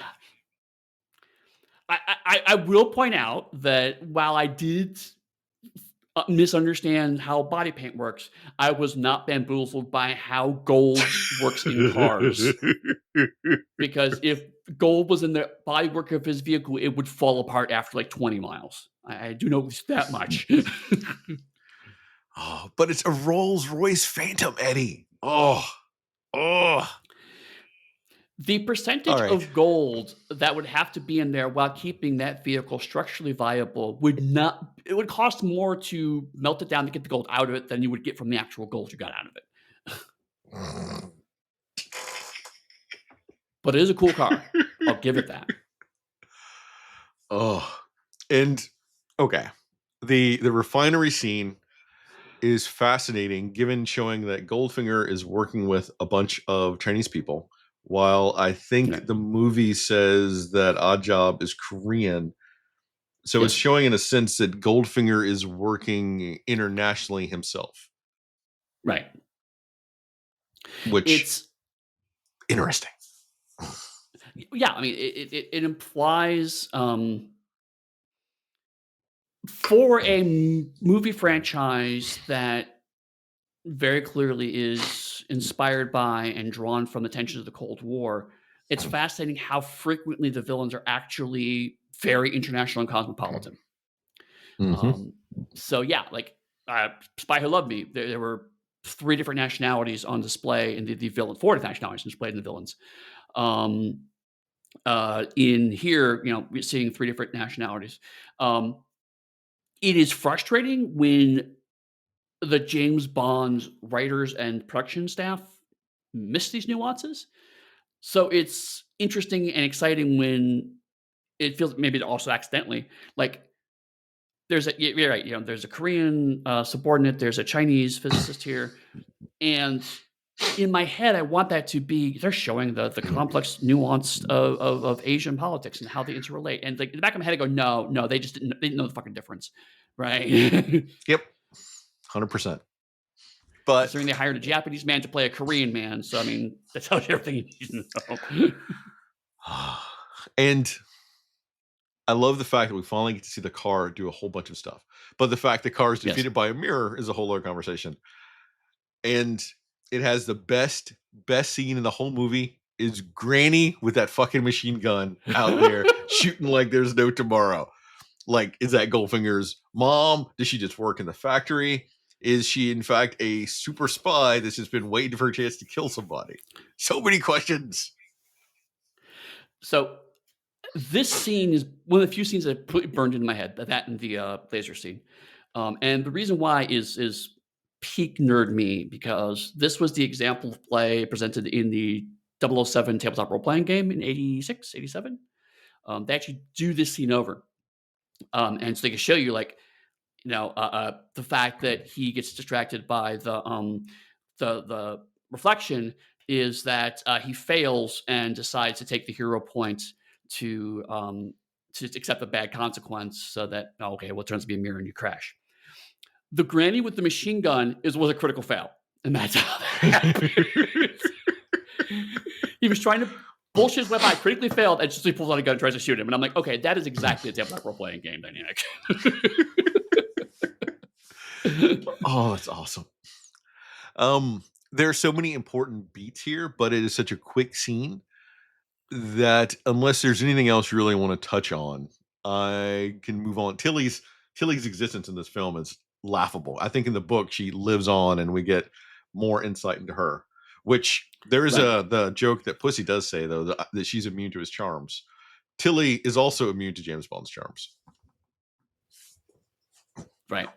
Um, you said we're not going to go too much into the comparison of the book, but it is worth noting that in the book, the reason why Pussy is immune to his charms is because she is a lesbian, explicitly a lesbian, not subtextual lesbian, and Yep. he quote unquote cures her of that in the book. That subplot has thankfully been removed from the movie, but you can still see remnants of it there throughout the thing. And one of I them was is going that. to touch on that in the next beat where Bond forces himself on Pussy. But Okay, fair since we're enough. here, because in the book also Tilly is a lesbian who is becomes I think obsessed with Pussy and thinks that they could have a great life together. But I think Pussy kills Tilly is how Tilly dies in the book, and Bond has some very curt Right, words to say about that that we're not going to say on this right. podcast. Right, because Ian Fleming certainly believed that any kind of queer identity was an actual disease that needed to be cured. Um, I will mildly argue that that was also a prevailing medical opinion at the time, so it wasn't like he was alone in that, but it's still really awful. Yeah, So be aware that detestable. things like this exist if you go back to the original books. Ugh. I would I could be making a claim that Eddie disagrees with, but I would say on the whole, the books are likely not worth a reread now. Yeah. Modern day and time, and this is someone who would go back, and I've gone back and I've like reread Howard and Lovecraft, but I would not go back and reread James Bond. I may actually, because I just happen to own a few. I got some decades ago, so I may reread them just to see. But I do not remember Ian Fleming's prose being particularly exciting either. Hmm. Whereas something like I don't particularly enjoy Lovecraft, but I can certainly understand the appeal of his content is reprehensible, but his language is intriguing. As a reason to reread it. Um, Yes. and I read Sherlock Holmes. I mean, I read Victorian fiction, so like I'm certainly not saying, "Oh, it's because old you can't read it." It's more the fact that there's very little to reward you if you were to go back and reread it. I should say. And in case you're curious, Lovecraft was an ardent racist. Whenever I say Lovecraft's name, I got to make sure I throw in is an ardent racist, Oh yeah, oh yeah, anti-Semitic, and so many other phobias in there associated with it. And doesn't matter if people say that later in life is changing to that bullshit. Um, every time I hear that, I respond with always Google his cat's name. so I wasn't intending to bring up Lovecraft, but since we're talking about books, in sort of in that Right. same relational cap, I since we're talking about book also, Ian Fleming actually got to come on set for this movie, but I think he died a few months before the movie was released. So he got to see the set of all of Yeah. this, and this is when Ian Fleming passes away. But the reason that people loved his book so much is because they were like half travel books because they didn't get to travel a lot back then. And Ian Yep. Fleming went to all these places and he wrote about them in lavish, I think, great detail for his ability. And then he threw like a not a spy thing on top of it. Right. Right. It's a And good that's gig the if you can thing get is it. like the I think we may talk about this, but just be real quick. Like the original book or 2 he wrote were meant to be condemnations of, like, "Look at how the British government is spending your money, sending their agents to these lavish locations when we're in austerity from World War II." And then after a couple books, he realized, "Oh, that's part people like, so let's do more of that." So it's, like, quickly turned around on that point, but that was the original intent was, like, "Oh my gosh, look at the kind of stuff that these agents are doing." Yeah. Mm. Um, Anything else before we move on? Ooh, No, let's move ooh. on. So you mentioned something earlier about Bond getting into Goldfinger's head. The only reason Right. that Bond is alive is because he got into Goldfinger's head enough to scare him. Because then when he mentions Operation Gold Slam, that's the reason that he gets to continue living and then spend the next hour of this movie a prisoner, effectively depowered Bond, other than his magic penis, the only thing he has going on. And I specifically mentioned his magic penis because we're going to talk about it again in a couple minutes. Is Right. that's it. So Goldfinger, who physically is not a match for Bond, has shut him down. That's true. And one thing we didn't talk about in the laser scene is the chemistry between those 2 actors. I mean, we often talk about it from a sexual perspective, but in this case, like, from a rivalry perspective, like, Arik waits till the last seconds before he shuts that laser off. And I mean, the iconic line now, the "No, Mr. Bond, I expect you to die."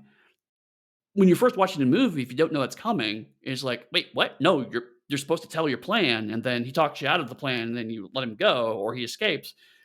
You don't just murder him because you can. That's not what you do. And so, like, there's uh, Goldfinger for the most is like going, I really just want him to die.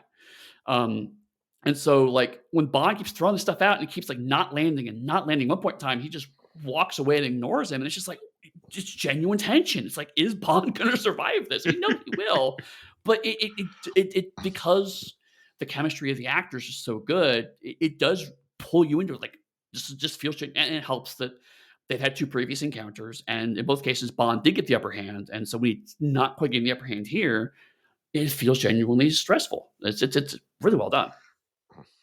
And to that point, also, uh, Arik doesn't care about Bond.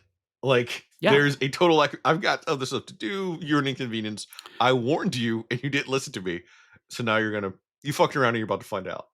So that all happens there, and the total lack of care is why I think Goldfinger is such a great villain. Yeah. It is not Yes. personal to him, other than you're a dick. Right. Ah, It's damn annoyed, but I would kill anybody this way. Bond escapes his cell and witnesses Goldfinger's meeting with the American Mafia, who have supplied materials needed for Operation Grand Slam. Arik reveals his plan is to break into the U.S. bullion depository at Fort Knox by releasing Delta 9 nerve gas in the atmosphere, which will cause unconsciousness. Goldfinger promises to multiply the payoff if the scheme succeeds. But they ridicule his plan, particularly Mr. Solo. What's up, Han? Who demands to be paid immediately and leaves before the others are fatally gassed. Bond is captured by Pussy Galore, but attempts to alert the CIA by planting his homing device into Solo's pocket as he leaves. I love this scene, Eddie. So, it's so good. It's literally James Bond hiding in a mock-up of Fort Knox, spying on everyone as Goldfinger talks to the literal mob. It's but the one thing I love about the scene, especially on a rewatch, is that, um, because we just had Goldfinger, we established that he likes to play games, he likes elaborate plans, and that he doesn't really care about killing people. When this scene comes up and it's like going, we think we know what the plan is. Is okay. This whole thing was because he wants to rob Fort Knox. It's a bit over elaborate, but he loves gold. That's uh, it seems like a plausible plan for the character we know so far. Well, Um, so the movie fixed the issue with the books, and this is where it fixed it. right, Do because you in the remember? books that was actually the whole plan, right? Yeah. Yeah. and it would take weeks to like stole all the gold out of Fort Knox. And here, the plan is to irradiate the gold to make it useless, so his Right. Yeah. gold becomes Right, worth that's more what I'm saying. money. We haven't gotten there yet. But or we're about here. But anyway, point is like, yeah, the way plan he lays out seems like a simple superhero villain plan. But when you first hear it, it's like it seems so weirdly unambitious, right? It's after everything I've heard, this is the whole plan. And then you find no, it's not actually. You're right. It's the I'm going to irradiate the gold because of the previous info dump we had. If the gold is tainted, it can no longer be used as the basis for a dollar anymore. And so, therefore, his gold will need to be purchased by governments in order to reinstate their gold standard. And so, therefore, he can charge basically whatever he wants for his own gold. Um, and it's like that seems really amazing. Um, uh, but it doesn't. So you have this plan that is it's not brilliant, but certainly it's the okay. That's actually reasonably clever. It's not like the master level of complicated and stupid. But he's doing this with big things flipping down and pool tables flipping over and things sliding around while he's talking to actual genuine mobsters like out of a 40s crime film about his elaborate plan that may or may not be to heist Fort Knox. And it's just this weird balance of like I'm intrigued by what this villain's major plan is, and also I can't stop laughing at how stupid this whole thing is. It's just a really fine balance. The mobsters just need to be going saying, "Yeah, yeah, see, yeah, yeah," the Yeah, whole see, time, and yeah. that would have cemented it. But the part I love is how utterly ridiculous it is, and they hope that they fooled you, the viewer, because the mobsters, other than Solo, agree. So then there is no reason for Goldfinger to gas them and kill them all, Right. It, other it, than it, they built it's just this like extravagant room and they thought it was cool. right. So exactly. So at the end of all of this, it's the I had this ship built. I want to show it off. Okay, I've done that. Now I don't need you anymore. I'm just gonna kill you now. Which reinforces the thing is like Goldfinger believes himself to be a man that follows rules, but in fact, just a sociopath. He just likes to kill people. Oh, and Odd Job will kill Solo in a second. That's what we're about to get to. Anything else on this? Um, uh, uh, Another thing that we saw a bit of in From Rush with Love that we're seeing more now and be more of a step going forward is the very Chekhov's gun nature of Bond's gadgets, right? Much with Love, the entire fight scene pivoted around his trick briefcase, but that was the only time it really came into play. Was just that one conflict. It's still good, and I love that fight scene, um, but everything pivoted around that. From here going forward, if Q introduces a device and gives it to Bond, it will be used in the course of the movie, and there's a reasonably good chance it will not be used in the way that Q says it should be used. So in this case, it's the you could put this in your shoe to keep track of you, and he does do that briefly when he's captured, but then changes to putting it into Solo's pocket with the idea of the CIA could capture him, get this guy, get the information about the plan because he slips the device in with the plan notes of here's what Grand Slam is going to be, but then as we see shortly, that fails because the CIA are actually bad at their job. Turns out. Well, it's also the fact that shows how in the field things operate different than what Q can envision in the lab. So that's a nice callback to that, showing the importance of both of their roles, but definitely leaning more into the Bond because that's who our hero is. Right. And the other thing is like this is one of the few places where it ages really well in the sense that um, the plot device is pure science fiction from '63. It's you have a device that there's this big display on your car that you can find where that device is and drive there at any point in time. And now it's like, oh, that's just GPS. You could have done that scene today, just change that little device to someone's cell phone, slip it in their pocket, and could have the exact same scene in 2025. So everyone's like, wow, that actually aged really well. You're saying cell phone, Eddie. We can like slip air tags on people now. Well, right. You know Mind what I'm you, saying, though. Mind you, I think you'd have to find them in 24 hours. I think AirTag notifies you after that that you have an AirTag on you. As a general Oh, note okay. for people, not that I may be using that in a writing thing, but just some information for you. Solo is killed by Oddjob and his body is destroyed in a car crusher. Along with the homing device, Bond confronts Goldfinger over the improbability of moving the gold, and Goldfinger agrees. Bond deduces that Ling's presence, that the Chinese government provided a dirty bomb to irradiate the gold, making it worthless. Goldfinger's gold will increase in value, and the Chinese will gain power from the resulting economic meltdown. And Bond converts Pussy to his side with his magical, I'm going to say it because I've been making a joke about it the whole time, penis. His magical tracking device, magical car, magical. His magical crown jewels. Right. That almost got lost by lasers. So thank God for democracy that James Bond's bullocks were intact.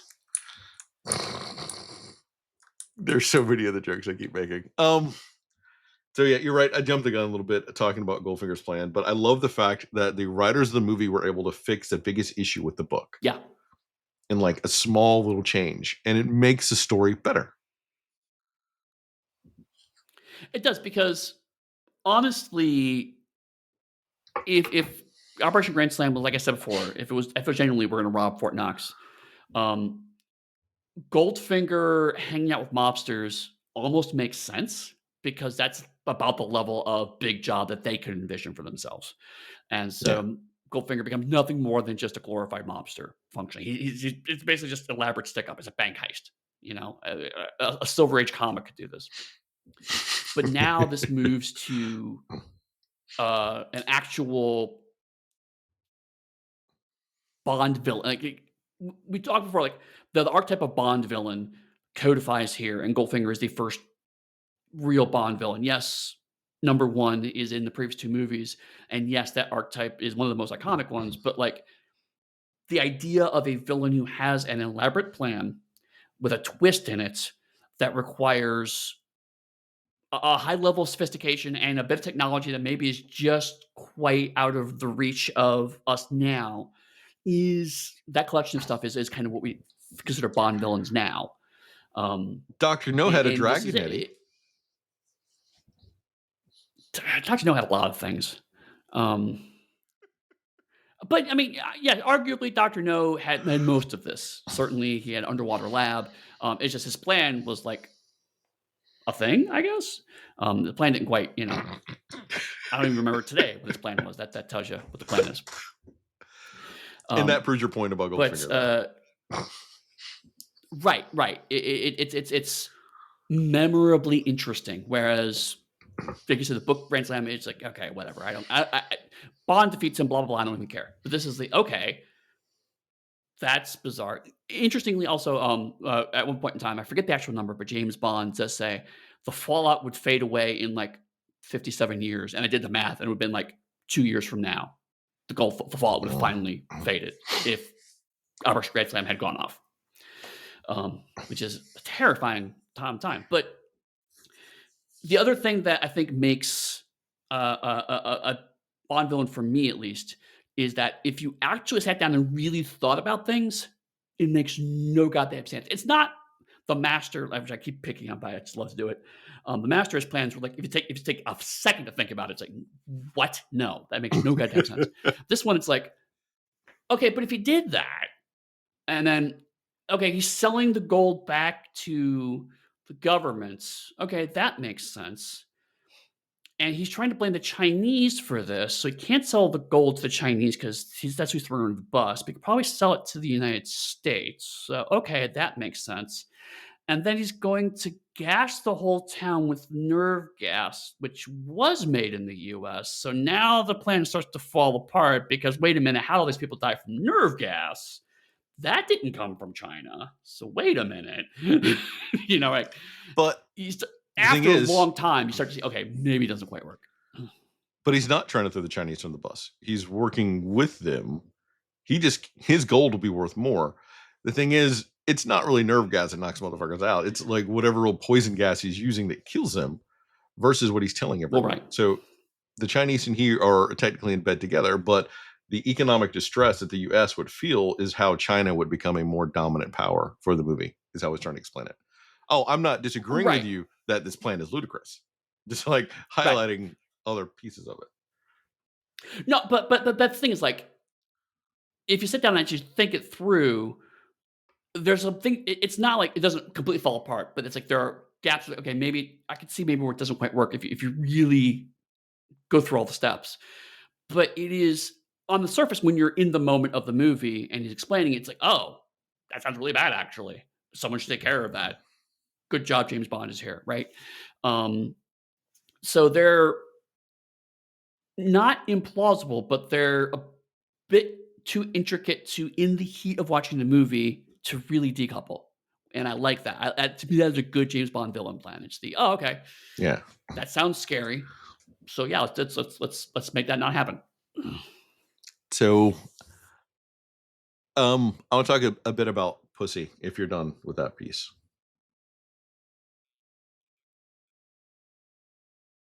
Talk about what? Talk about like the Pussy and James scene because we get a chance for them to actually have a fight. So that was like great. We get to see they're doing some, I think there were some judo flips back and forth to build more on the chemistry they've already established.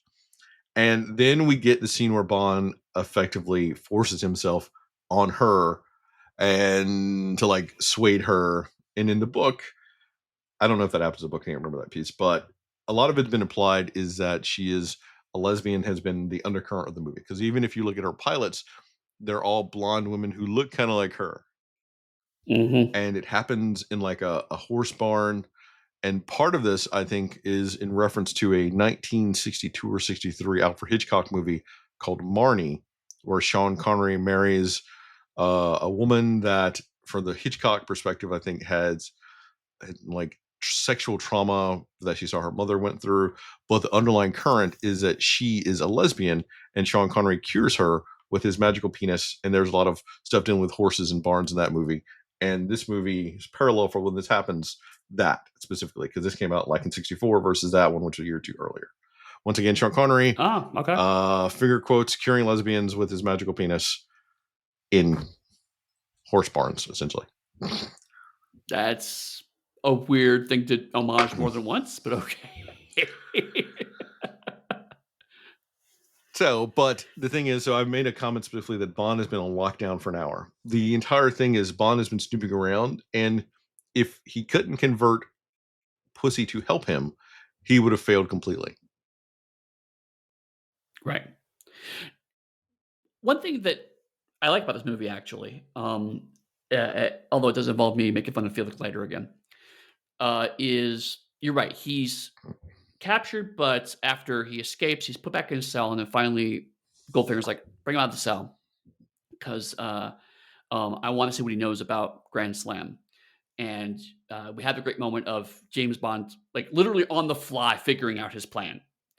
Um, so, like, he's James Bond is bluffing, and you can see on his how he's portraying it, like, it's all clicking into place as he's talking, which is great. Um, but during that, at one point in time, Goldfinger says, "I need to Pussy Galore, I need you to go change, and I need you to take care of Bond in a kind of show him around the place kind of sense."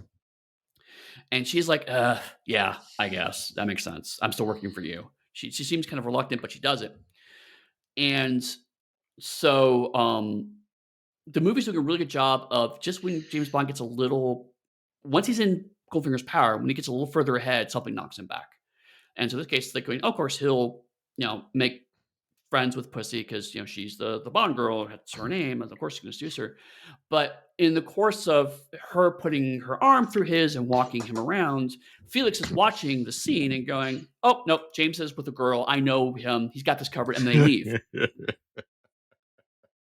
So, like, he's trying to make his way out to get to their car, and they fuck off because they see him with a girl.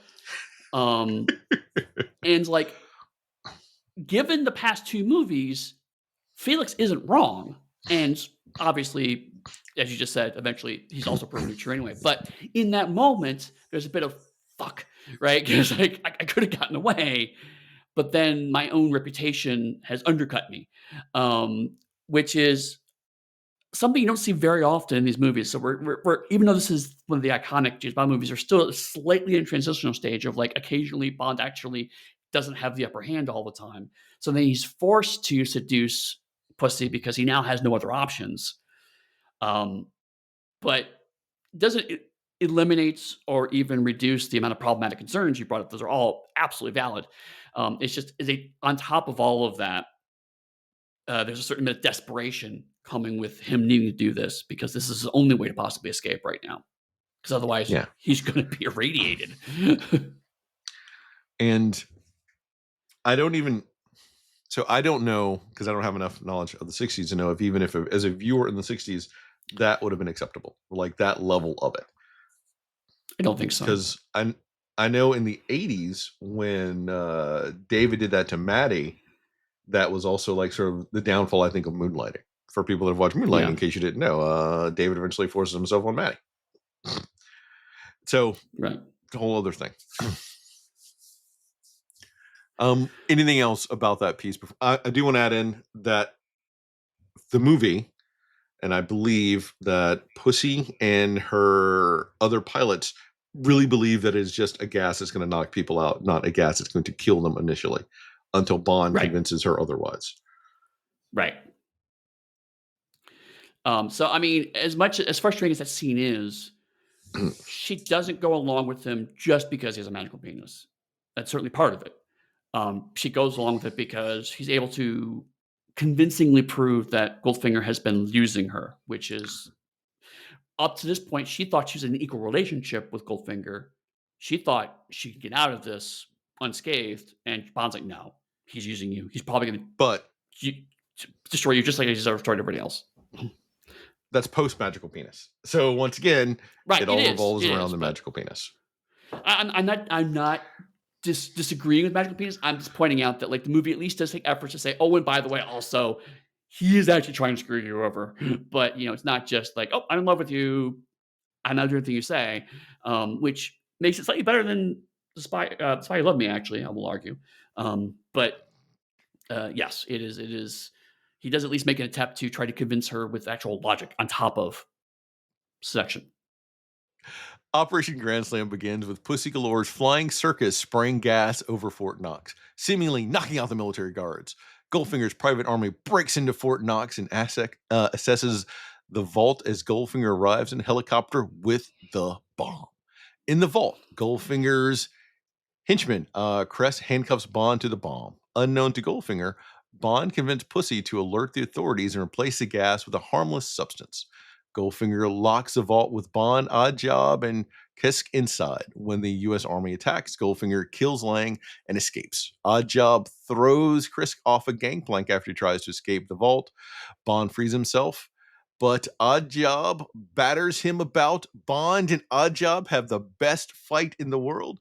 And once again, we're proven that Bond cannot beat the second sidekick to the main villain in a physical confrontation, but has to trick them because Yep. Bond electrocutes Oddjob and forces the lock off the bomb, but is unsure how to disarm it.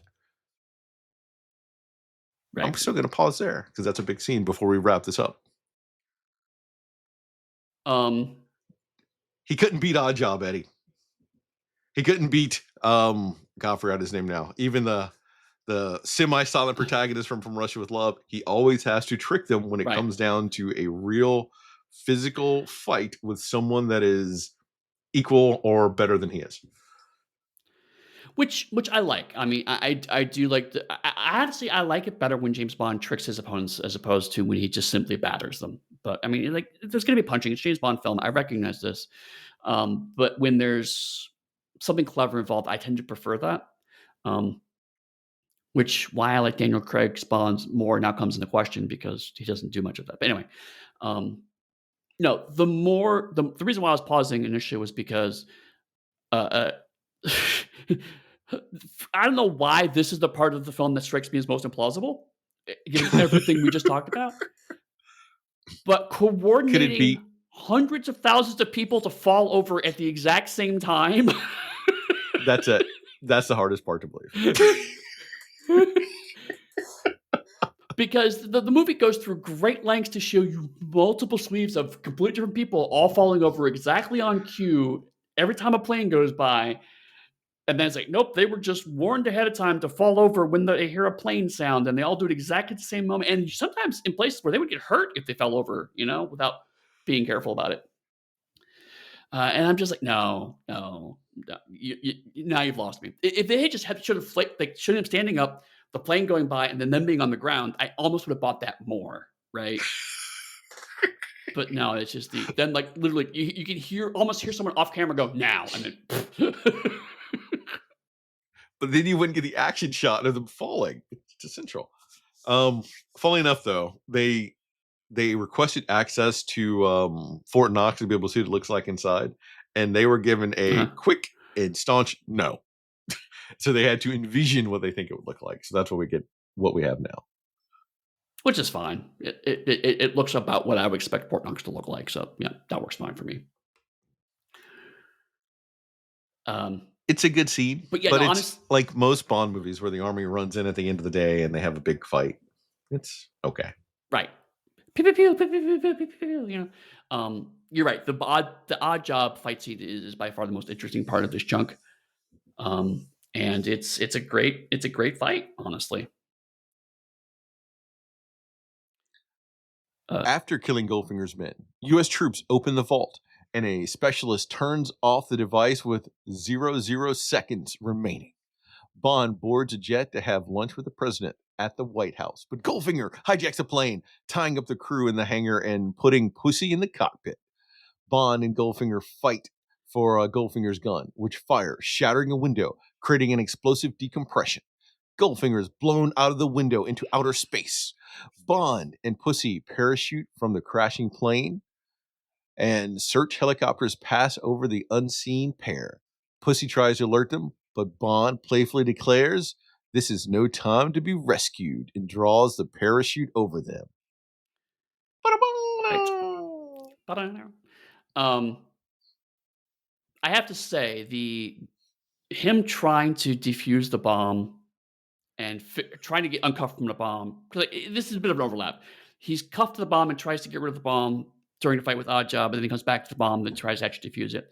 Um, in my head, I kept seeing the Batman movie, Some Days It's Hard to Get Rid of a Bomb scene during all of that, because of like, I don't know how to defuse a nuclear device. It again seems weird to have James Bond just not know these things because it's an interesting phase of his career. But then, of course, the timer stops, as you say, at 0.007 seconds, and it's just like, oh, of course it does. Oh, of course it does.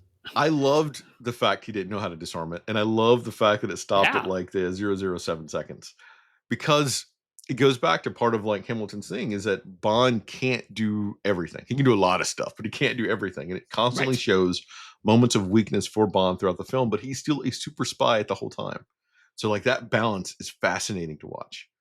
And I'd rather Yes. see the 0.007 seconds than like 0.001 second that we see all the time. Like, oh my god, that's so annoying. Right. No, and I mean, I'm with you. Like, I like a Bond that is occasionally fallible. And Goldfinger is definitely, while Connery is the cockiest he's been in the past three movies, he's also in some ways the most fallible. Actually, he has a lot of setbacks in Goldfinger. He doesn't quite Yeah. have as many in the previous movies. So I actually do like this. If Bond is going to swing hard to be funnier, more competent, to have him also separately swing harder into he stumbles and has serious moments of danger. I prefer that balance. Go to both extremes. I completely agree with that. But last time we talked, I had, in retrospect, incorrectly, kind of been down on the conflict with Rosa Klebb. And I was like, I felt like the movie had already climaxed, and there was this weird second climax. Um, and you pointed out, no, the whole movie was building to that, and that was an important part of the movie. And I've since agreed with you.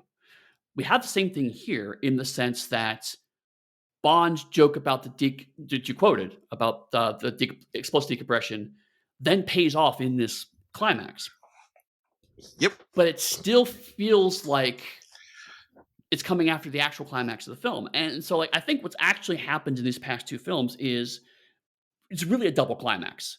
in the sense that the movie climaxes for the expected resolution, and then there's a second climax of a lingering subplot that you had forgotten about, but is actually probably even as relevant, if not maybe slightly more relevant than the climax you just saw. That's a little more personal to the cast of characters, like the planned climaxes and then the characters climax. And so, like now we've seen it twice in a row. It's like no, this absolutely has to be an intentional structure of Bond defeats the overall plan.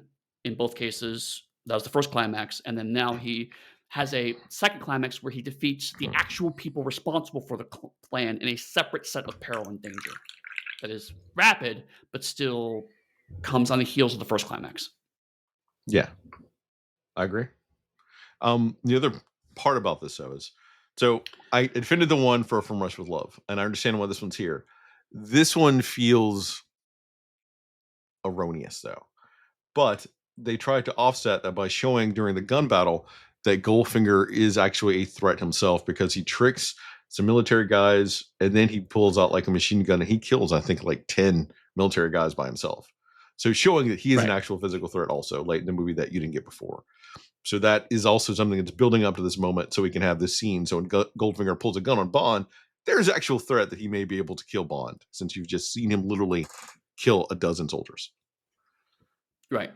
And now I'm in a case where I'm defending this mildly because uh, during the Fort Knox scene, in a parallel to the very beginning of the movie, Goldfinger takes off his clothing and there's a military uniform underneath of his clothes.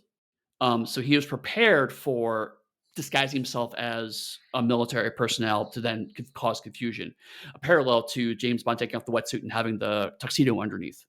Mhm. So I actually like this because it parallels that Goldfinger is on the same level as Bond. We've already seen he very nearly defeated Bond several times in the past couple chunks of scenes.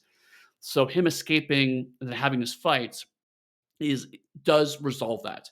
I do agree that you could have just had this conflict happen during Mm. the Fort Knox scene if you wanted to, um, because we've already established that we didn't really need to have yet another mind chess conflict between the two, right? Yeah. But uh, uh, whereas in the previous movie, Rosa Club couldn't have really been convincingly crammed into that climax, so we had to have a separate climax to resolve Rosa Club specifically because she was kind of out of the picture for a large chunk of the first climax. Um, so that was more structural necessity. This was more intentional. Let's give Goldfinger his separate resolution, and also to give Pussy more of an explicit role because before it was just implicit that she betrayed Goldfinger, right? Because oh, the gas was changed. So off screen, Pussy defended, decided to side with James and worked with James. Now we're seeing her explicitly doing it, even though it's brief. We do see her explicitly helping him out here. So I could see why this is a little more structurally satisfying. But I do agree to your point. Like you could have rewritten this to have provided all that inside the Fort Knox scene if you really wanted to. Yeah. And the only thing that it would lack, which it would be me now agreeing with your assertion about how it's needed, is that it wouldn't allow them to have ended on a scene on a comic joke with Bond and Pussy under a parachute. That would have been harder to have pulled Right. off. Right. Which um, definitely happened in Doctor No, a version of Bond and the girl are in an isolated place, and he ignores rescue to stay with the girl. So again, it's already becoming a trope. So they kind of like kind of end in this joke because that's the joke we do. Um, so it's weird that like even though this is one that finalizes the form going forward, it's still already inheriting previous tropes and working with those. So again, fascinating point in the evolution of the formula.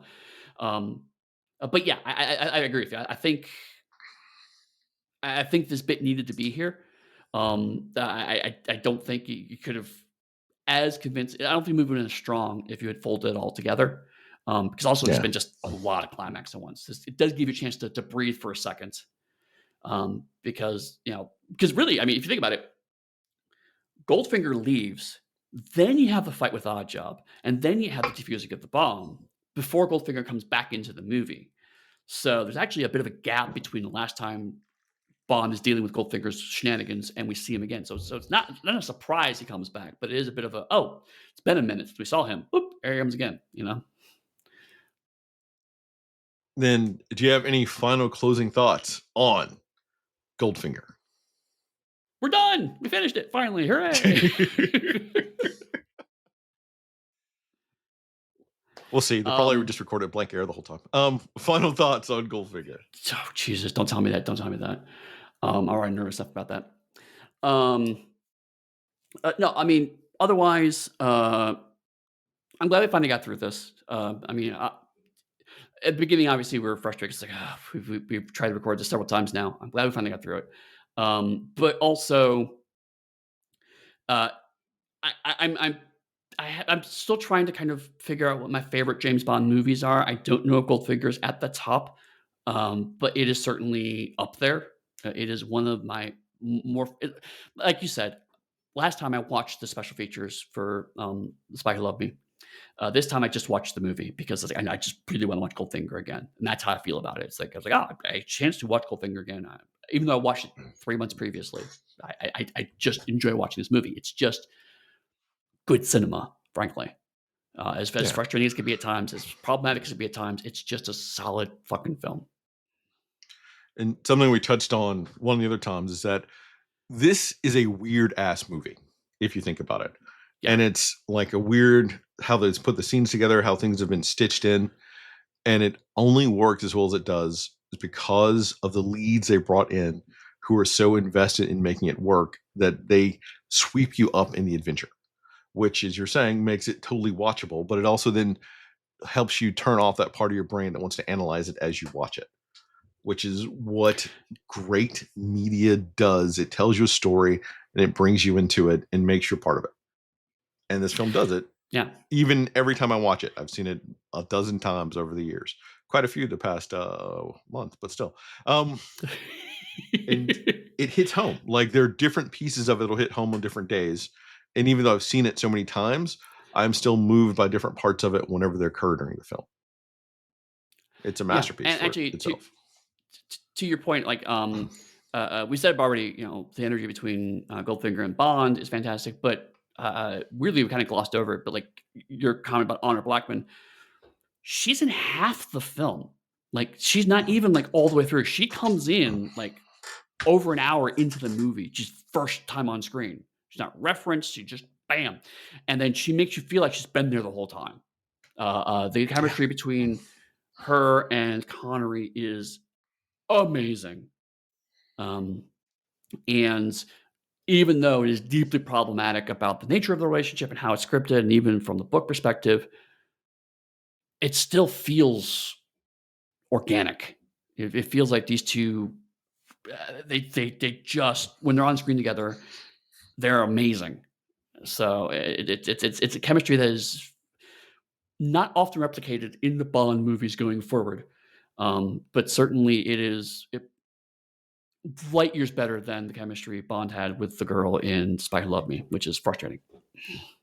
Yeah. So, Eddie, then what do we do next time? Are we going to do like another Bond movie? Are we going to do On Her Majesty's Secret Service with yet another Avenger stepping into a Bond role, Bond girl role? We're gonna do Thunderball and Never Say Never Again back to back. No, no. We're gonna slide gracelessly into the Roger Moore era of James Bond. We did debate doing On Her Majesty's Secret Service, but it's such a weird film for a lot of reasons. I thought it was better to just get right into Roger Moore. So we're gonna do The Spy Who Loved Me, which is Roger Moore before he realized he's camp. So we're a little further on the humor curve. We're not quite to Roger Moore completely gets that he's making fun of himself. Um, so yes, next And time we will do The Spy Who Loved Me. And in case anyone's curious, you may have noticed that we are doing, even though we're jumping around, we're doing them chronologically. So if Eddie's making a joke now about Roger Moore before he got fully camped, you can try to guess which one I'm going to cover that happens later in the James Bond run for Moore. And I'll leave it at There that. may be reasons why I seeded the science fiction references now. Yes, because it's gonna get weird. But we're not there yet. We're not there yet. Right now we're at Spy Love Me. So that's what we're gonna do next time. And if people want to talk to you, Chris, about The Spy Who Loved Me or Roger Moore or even Honor Blackman, where would they find you? If you want to talk to me about Honor Blockman or Sean Connery, the best James Bond, you can do that at Darker Hue on Blue Sky. You can come to my website. You could buy Haunted West. You could then encourage me to go write my own spy-fi book that I've been thinking about of late. Or you can jump at the Darker Hue Discord. If you want to talk to me about Roger Moore, you can find me at the Pug Steady website or Pug Steady on Blue Sky or Eddie Webb in the Darker Hue Discord. What about you? Uh, yes, actually, I would love to talk about that. And if you want a very Roger Moore style of game, I encourage you to check out Matthew Dawkins' They Came From Classified, which is very much a parody of this era of spy films. And it is a very silly game that is bonkers, and I contributed to that. I was one of the writers for that, and it was a lot of fun to work on. Um, Where could we but otherwise, get you can find me Matthew other Kim from? places. You get that from Drive RPG. Actually, has it. I believe it is also going to be in stores soon. Maybe to get from your friendly neighborhood game store. But you can get Drive RPG, or you can check it out at theonyxpath.com because Onyx Path Publishing produces that game. So with that, we will see you next week with Roger Moore. I'll be seeing you.